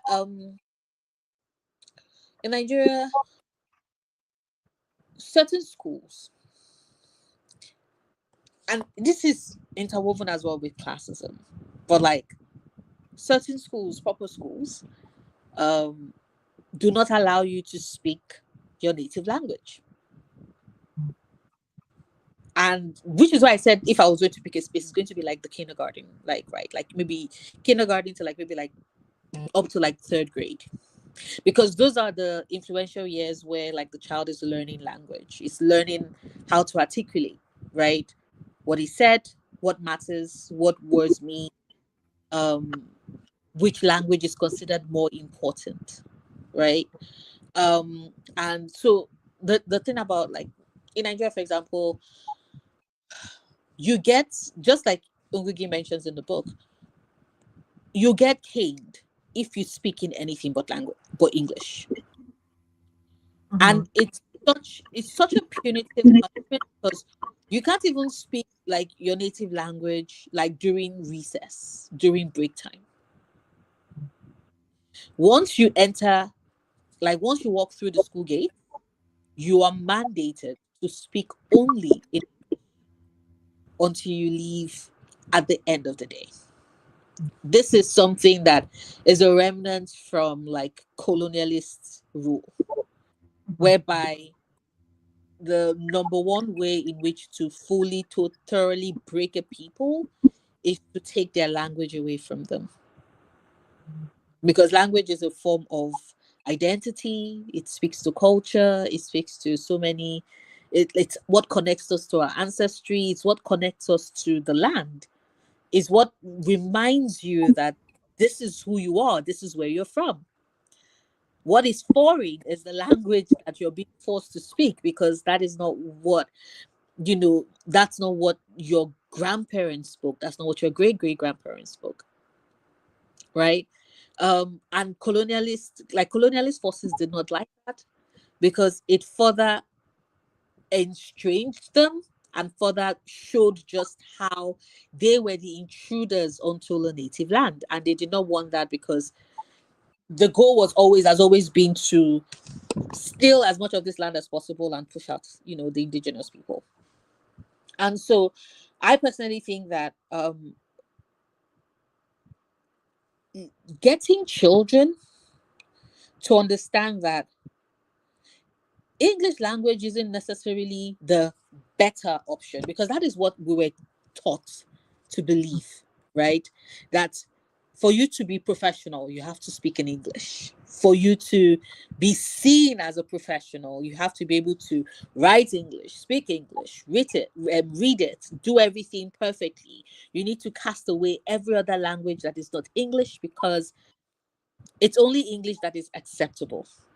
Now, I'm not saying that, of course, I'm not going to say, oh, thoroughly. I'm not going to say thoroughly don't speak any other language, like do not speak English at all. I think both can coincide. I think that a great way to decolonize the classroom, the elementary classroom, is to encourage children to speak in all the languages that they know, the one from home, the one they learn from friends, right? I could understand bits of Oza from my mom. I could speak fluent Yoruba because like I grew up among like in a Yoruba neighborhood, and I could speak English. But when I got to school, I had to like drop one, and it's hard for a kid because like children, like instinctively you want to speak, and then because your brain then associates speaking anything but English with pain and learning. It's very sad because you from childhood we start punishing children and teaching them to bite their tongue and weigh their words in a way that is very unfair. In a way that is very unfair and that still, promotes colonialist ideals. And for the schools that do not like beat the children who are speaking anything but English, they mock them as being, poor, because that's another thing. There's the classism part of it, whereby how you speak, what you speak, and all of that, it speaks to your class. So if you're speaking non-English, they consider you lesser than. So it then becomes either corporal punishment to get children to align, or ostracization based off of you're not part of the group to get them to align. It's stressful. Yeah, I was literally gonna say it's stressful. Yeah, yeah, and it's a lot to put on a child. Yeah. Yes to all of that. For me, I think because of my experiences in like the corporate world, I worked in different places. I think I would like to write about the workplace. I don't know like what workplace approach, but sometimes I feel like in the workplace there's this surface level of trying to connect, but it still feels like the old system is still in place. And so, like, I might have an employer that might say like, "Oh, just call me by my first name," and it's just like I don't really see the point of that. Like, it's fine, but that doesn't really change the structural issues. Yeah. And like, I have like a baseline respect for everyone, but the river flows both ways, like so there's just like this like a patriarchal structure to how the corporate world moves, and I just wish there was more of like a collective think and dialogue. I've had maybe one job that I was at for quite a while that I really liked, that the only time I ever felt like where all the walls were removed. And I still have a boss. I get that. But I know that I'm working somewhere and money is being made, but I never felt it like in a gross way. We would just talk about like, it was a small company. We talk about how what are your ideas? It doesn't really matter who it's coming from. We would just have these like discussions and spitball. And so it doesn't matter what position you're in. Your ideas may or may not get used, but at least you felt like you had a voice. And so there's something I felt really good about that, and made me feel like showing up to work every day, even though I was just like there behind a computer. Yeah. So that like the environment was probably like the one job where I felt like really made an impact on me. And then that company got bought by some other corporation, and then it's just like the old system is in place, and it's just like the crab in the bucket mentality, and it was like exhausting and sad to kind of see like a space that I was in just kind of like really deteriorate in terms of morale. And so I think that's kind of where I'm thinking I might have something to say in terms of like decolonizing a space. That's actually a very good point. I actually even think that I would also even take it to even another step, like see it also from another direction, but still within the corporate space, but more with regards like attire, because the definition of corporate is the suit, the English suit with tie, and like the dress or the pantsuit or the skirt dress. And if you show up as something, as wearing anything ethnic in any way, HR calls you in. So you cannot show up Southeast Asian and show up in a sari. They'll tell you that, oh, you're not dressed like this, is not corporate attire. They mean that you should come in a suit and tie. If you come in like a gele with like like your agbada or your Iran buba, they would bounce you out. Even in Nigeria, HR would send you with a warning. Like HR has done that to one of my colleagues, sent her home with a warning and demanded that she go change into a skirt. that she's not appropriately attired.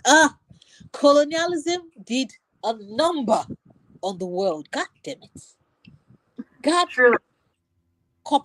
telling you corporate is it's and that whole thing of everybody must like operate within the ship mentality. You cannot challenge anybody higher up. There's the whole fall in line. It's such a colonialist way of doing work. Mm-hmm. It's all, we are here to exploit, as much resources from the workers that work underneath us, and everything goes to a select few people at the top. Yeah. Irritating. There's even there's Sharonda. She has a YouTube channel called Pear Tree, which I love. She reviews TV, movies. She even interviews people. She works quite a bit with pairing up with Netflix and interviewing like those actors and directors and everything. Mm-hmm. And she has like really long nails that she always has done in theme with whoever movie or television show she's interviewing at a press junket. She always try to be on theme, and without skipping a beat, there's always comments in the comments about her nails that they're unprofessional. And I'm like, yes, she's in the corporate world, but she's also in artistic world, and everything has to do with the property she's involving herself with. So how is that unprofessional? How is that not professional? It's it drives me insane. Colonialist mindset. yeah. And what is considered professional, and then why?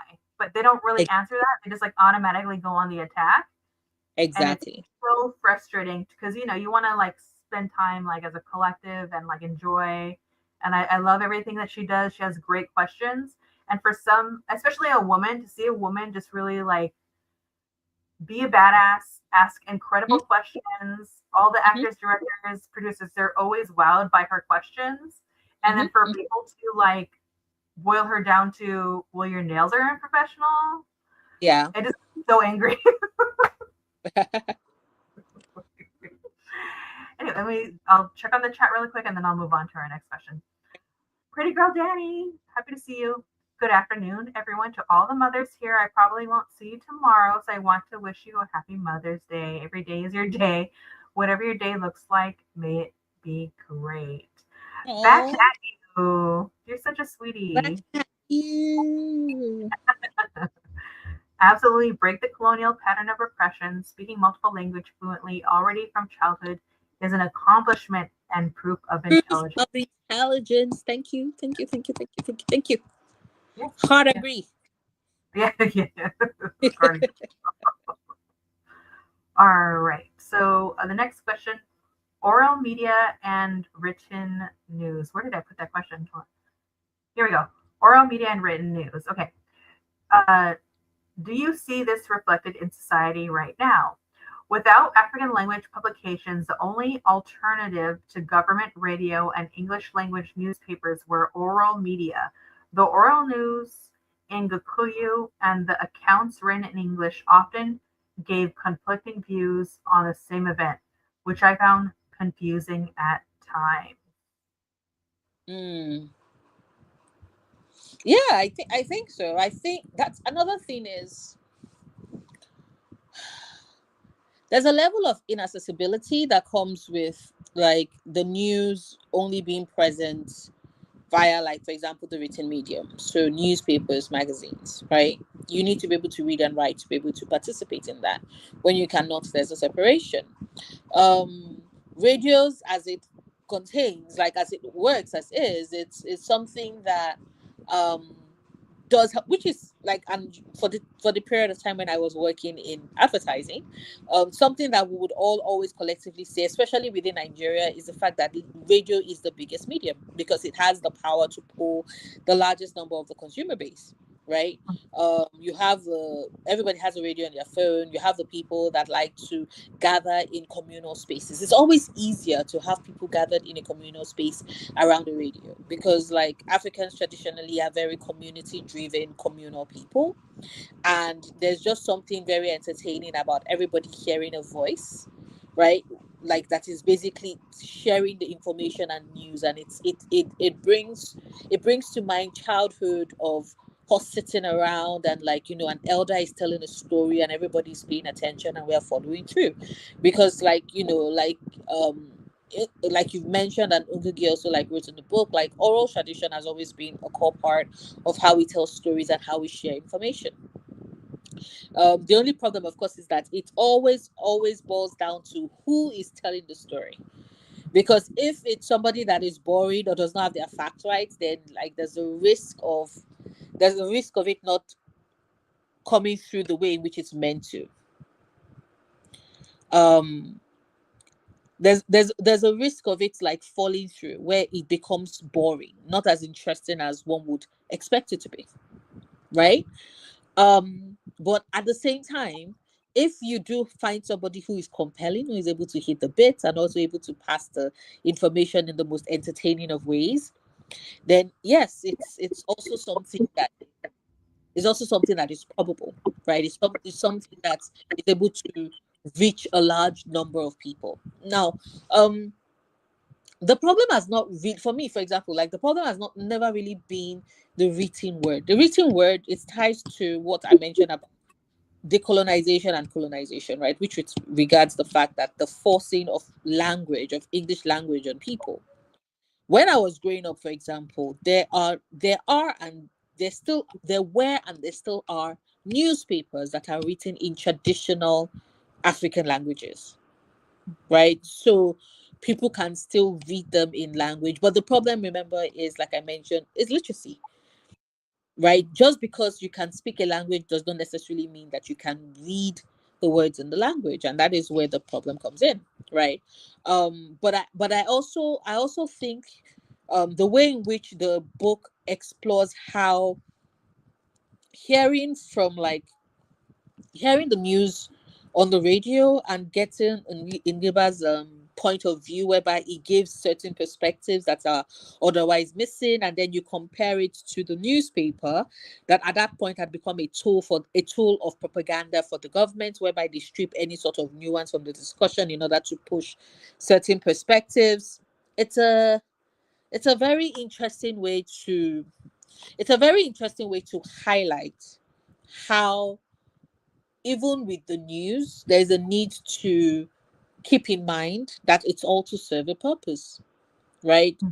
Especially when it's become a case of conflicting ideals, right?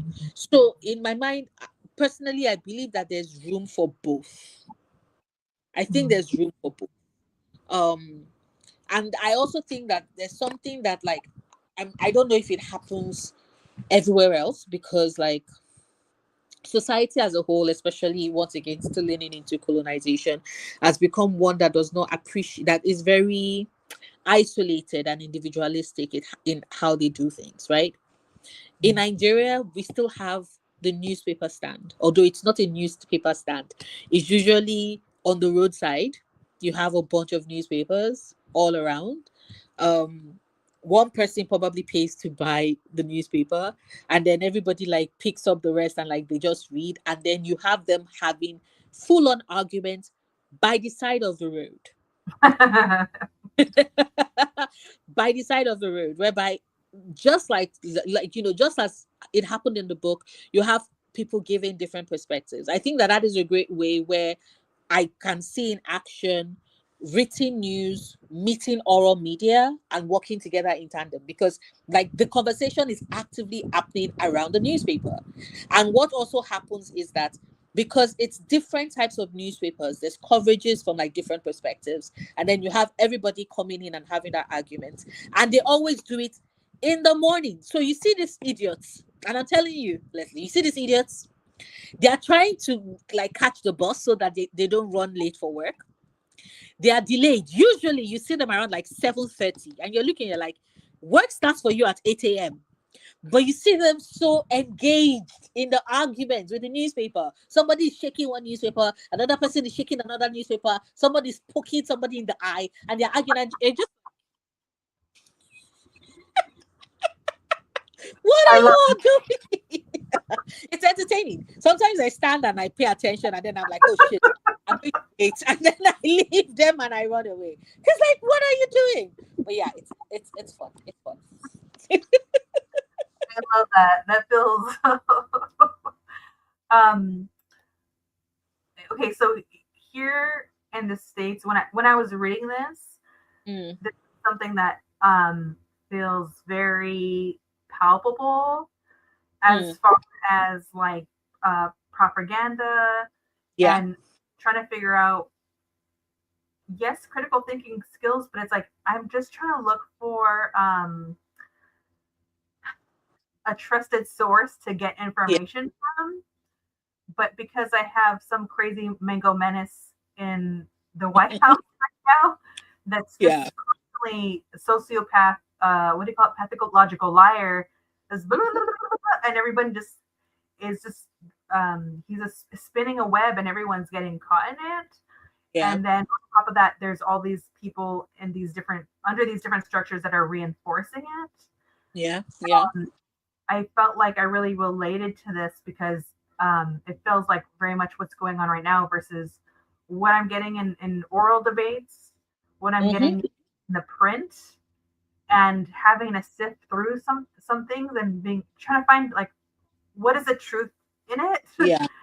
And I felt like at a time where don't get me wrong, I also think about financially who's backing what media platform, right? Because that does also taint the point of view of the facts that I'm getting, and it's always been that way. But I felt like I could pick up two newspapers, read both of an event, and even though they're slightly different, I could kind of figure out for myself, like what's the truth of this.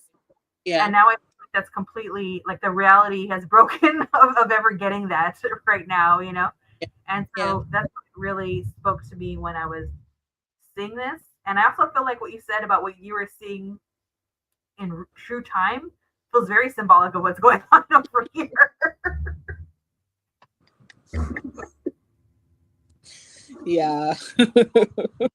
And it's a full on mess. It's a full on mess. But definitely when I read that, I just felt I don't know, I just related to this part in terms of seeing something that he wrote about the past was very much reflected in our current society. It's going on right now. But yeah, I'm gonna go ahead and move on to the next one, which is belonging. This is the second to last question. So let's discuss belonging with one's cultural experience, maybe. So the author writes, I wanted to go through it. I hope it would contribute to my self-identity and the sense of belonging that I have always thought. The communal experience, surrounded by family that helps with chores, supporters for ceremony, turn into large crowds. And so this has to do with the ritual of circumcision that he decided to partake in.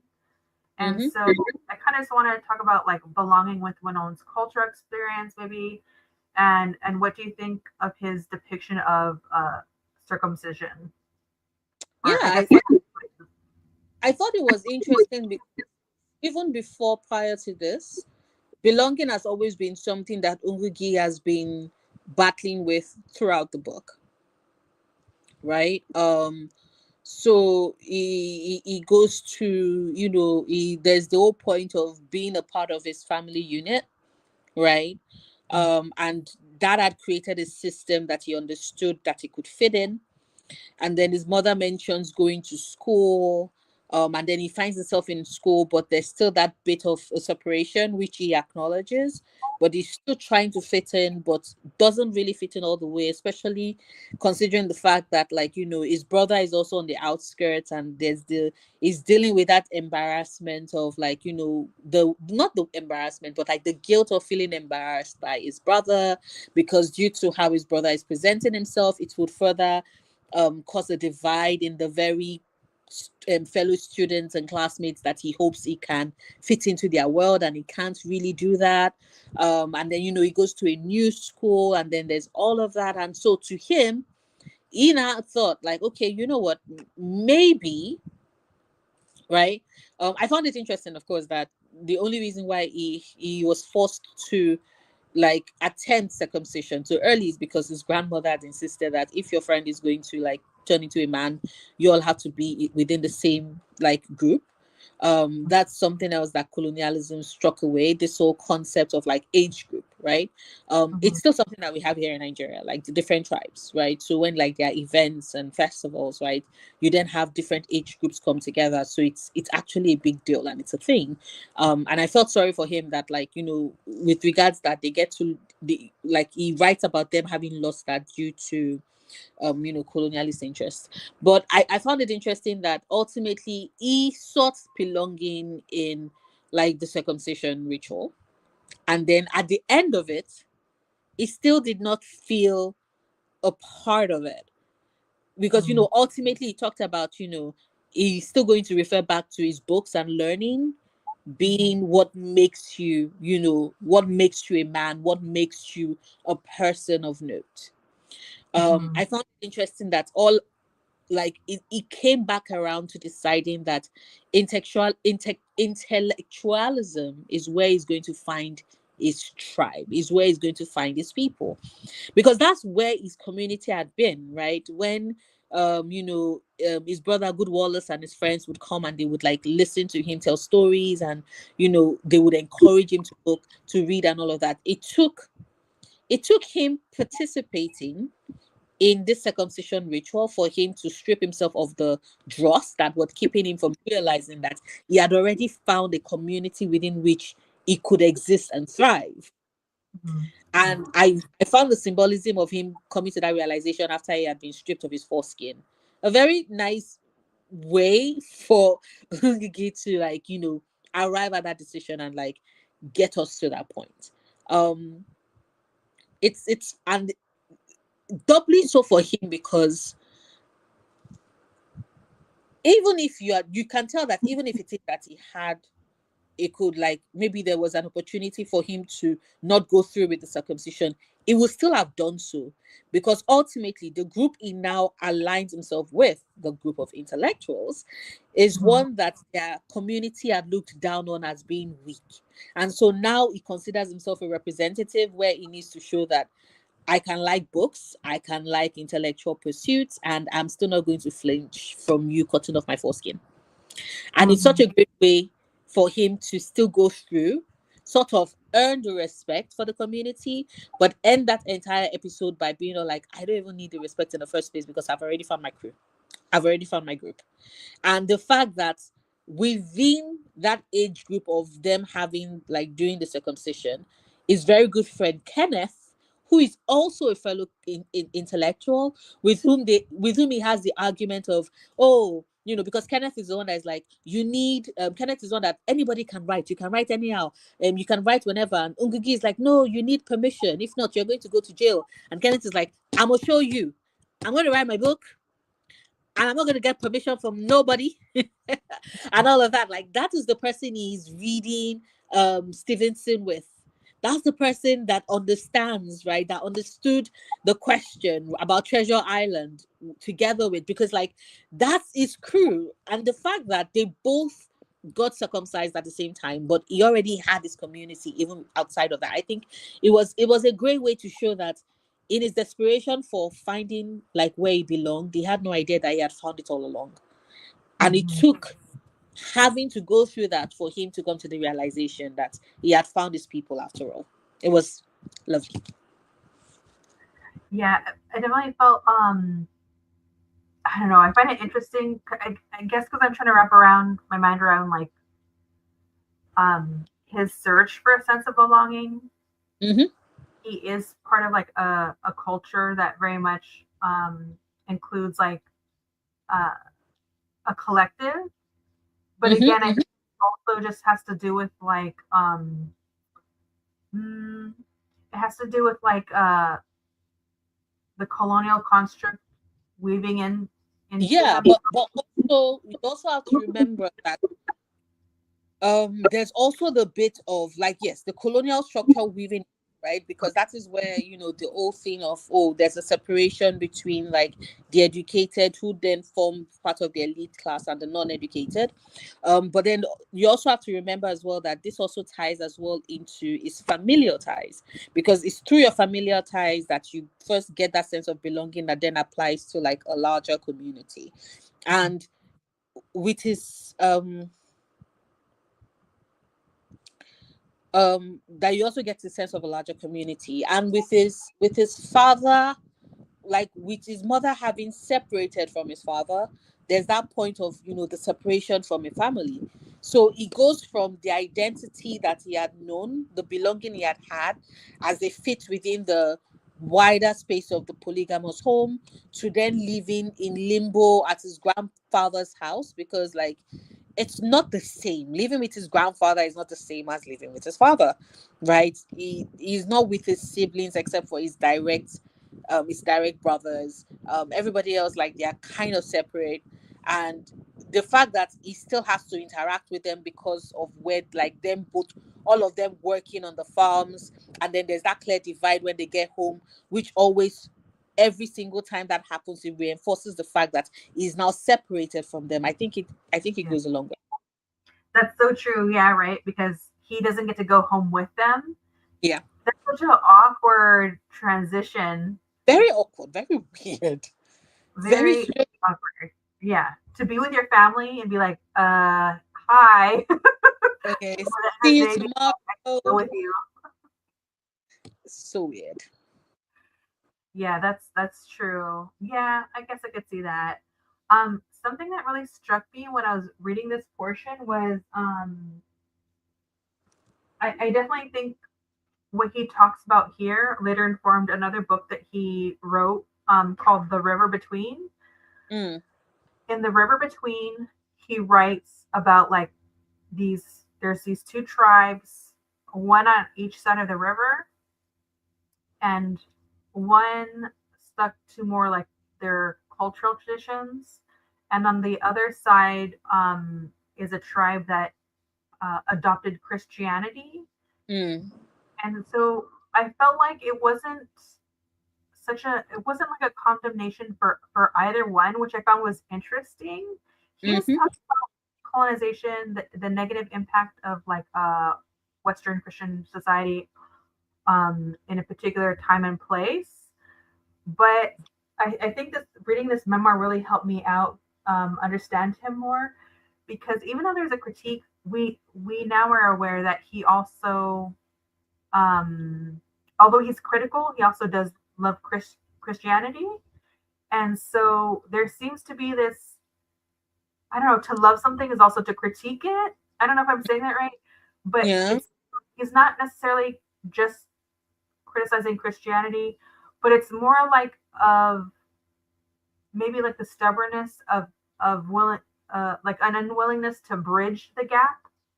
Yeah. There's like the adult parents on both sides that are like, no, it's a Christian way, you're not going to get circumcised. And then on the other side of the river, they're like, no, we're sticking to this. And so when one of their children makes a decision on the Christian side to also get circumcised because they want to be a part of this tradition, we're kind of seeing like the part of them that are so rigid and unwilling to accept that the daughter actually believes both. She actually is like, yeah, I believe in Christianity, but I also don't want to shrug against my culture. I want to be a part of that communal experience. So I felt like he was working out something as far as like reading this portion of his memoir in terms of like belonging and toggling the both. Yeah. Kind of why I ended up titling our segment Revere, Modernity and Value Tradition with a healthy skepticism of both, because I kind of felt like that's what his work was kind of doing overall through his experiences. Yeah. Somewhere in between, trying to figure it all out. Yes. Which I thought I thought it was interesting, because also for someone like me that's not I'm not religious at all. I've done like the opposite. I'm like, I don't want anything to do with Christianity or any particular sect of like monolithic belief systems.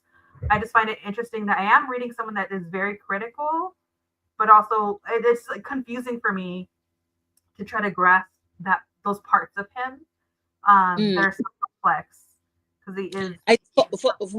Maybe for me, because I also do not subscribe to Christianity, even though I grew up in it, was baptized in it, was born into it. Like, it's a whole lot thing, and I've been around like too many churches.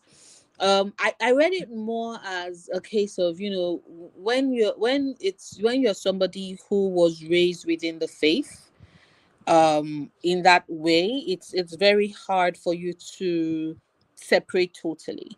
And from what we got with Ngugi, he has always associated the Christian faith with him learning to read, with him learning that, like, there's more out there so far as he can learn to put together the words. And so he would always like look at it from that lens, right? I wouldn't consider him necessarily a Christian, because he doesn't really, at least not within this book, he doesn't really strike me as that person. But he's also somebody, he strikes me more as somebody who doesn't really, he's not averse to it, nor is he so dedicated to it. He's somebody who is like, I just choose the middle ground of, okay, I'm gonna just go with the flow. So when my uncle is like, oh, come take part in the rebirth ceremony, I'll be like, okay. And when they're like, oh, get baptized, I'll be like, okay.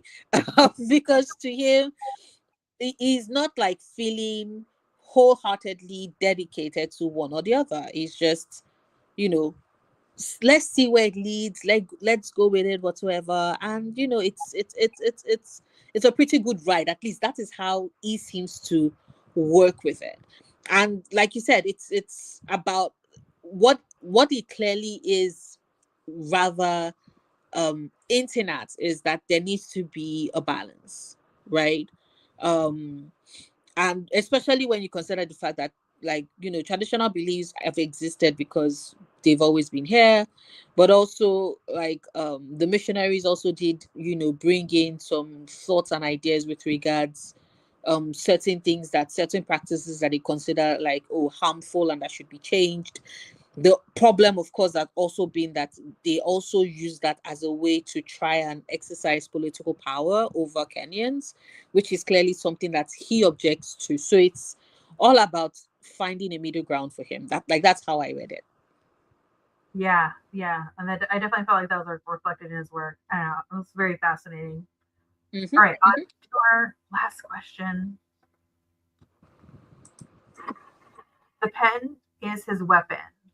So he writes, Joseph Kabe, the king's man, and his mother's stepson turned up at their doorstep as Thiong'o is preparing for exams, and he tells Thiong'o, don't fear the exams. They are just words on paper. Attack them with the pen. The pen is your weapon. Mm. I was hoping to discuss like how advocacy and activism take many forms. Yeah, because I think it's interesting.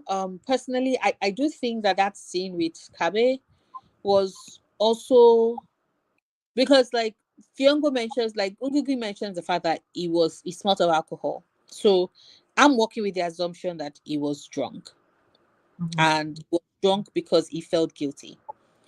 Um, he felt guilty because the system that he had, like, fought in wars for, sacrificed himself for, killed his own immediate younger brother, and had now turned him against another brother who is on the other side.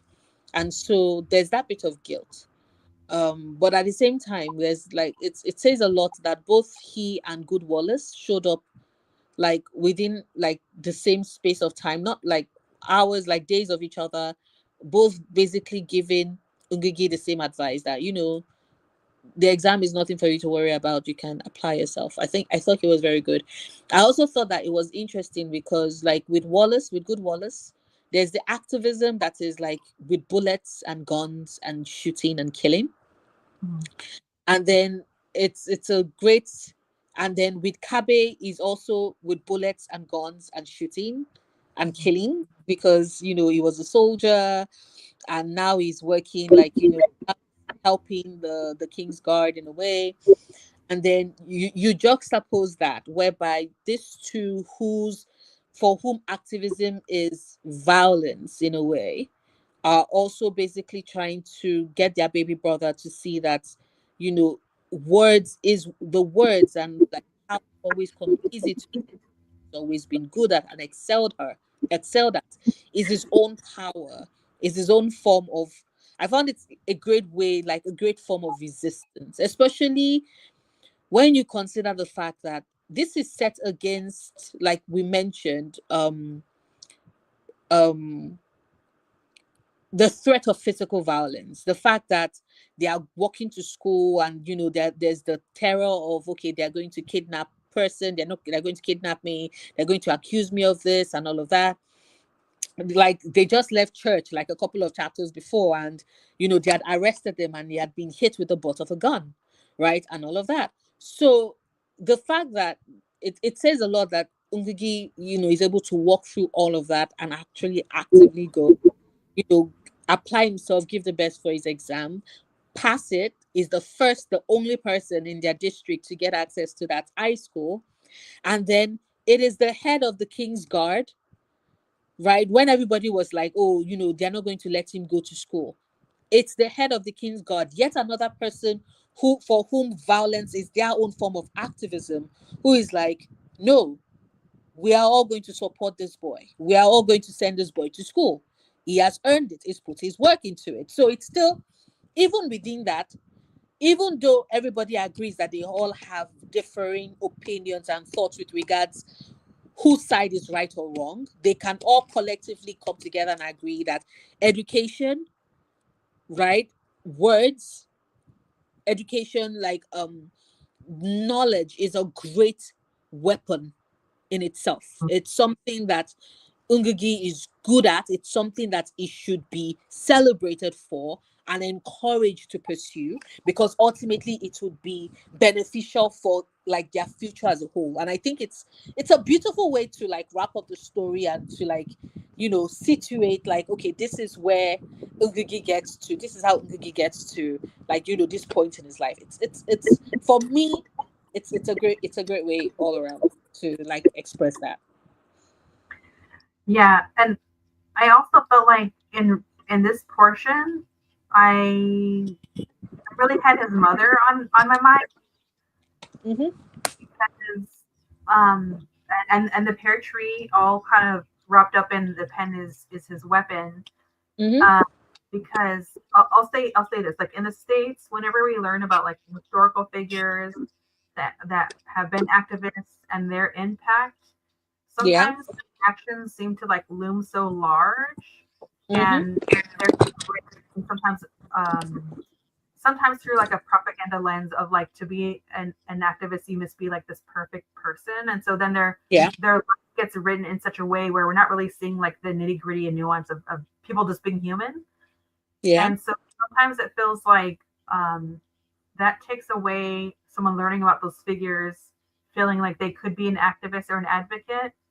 Mm-hmm. And so what I like about reading this, and like people be really being experienced for who they are, I would say, is that it takes many shapes and forms. Yeah. And so like his mother planting the pear tree and persevering, him deciding to pursue writing, um, Yes. are examples of like advocacy can look different Like different. Yes. from what the Yes. popular culture tells us Mm-hmm. it needs to be. Yes. Yes. And so, in having those examples, it just makes at least me, and I'm hoping other people feel like it is possible, like to Mm-hmm. engage with advocacy, whichever facet that may be for each person. Yes. Um, it because sometimes it feels like, okay, the capacity for it has to be loom so large, but instead accept what you can't do and figure out, well, what can I do? Like Yeah. if I can be some boulder, then maybe I could be a little pebble, Mm-hmm. and Mm-hmm. that's something. And so I think that's what was really sticking out to me with the pen is his weapon. And Yes. because there's so much going on in the world, there's so much revolving at that time for him.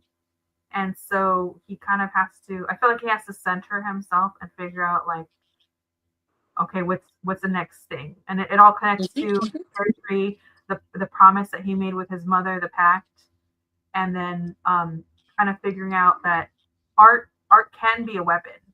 Yes.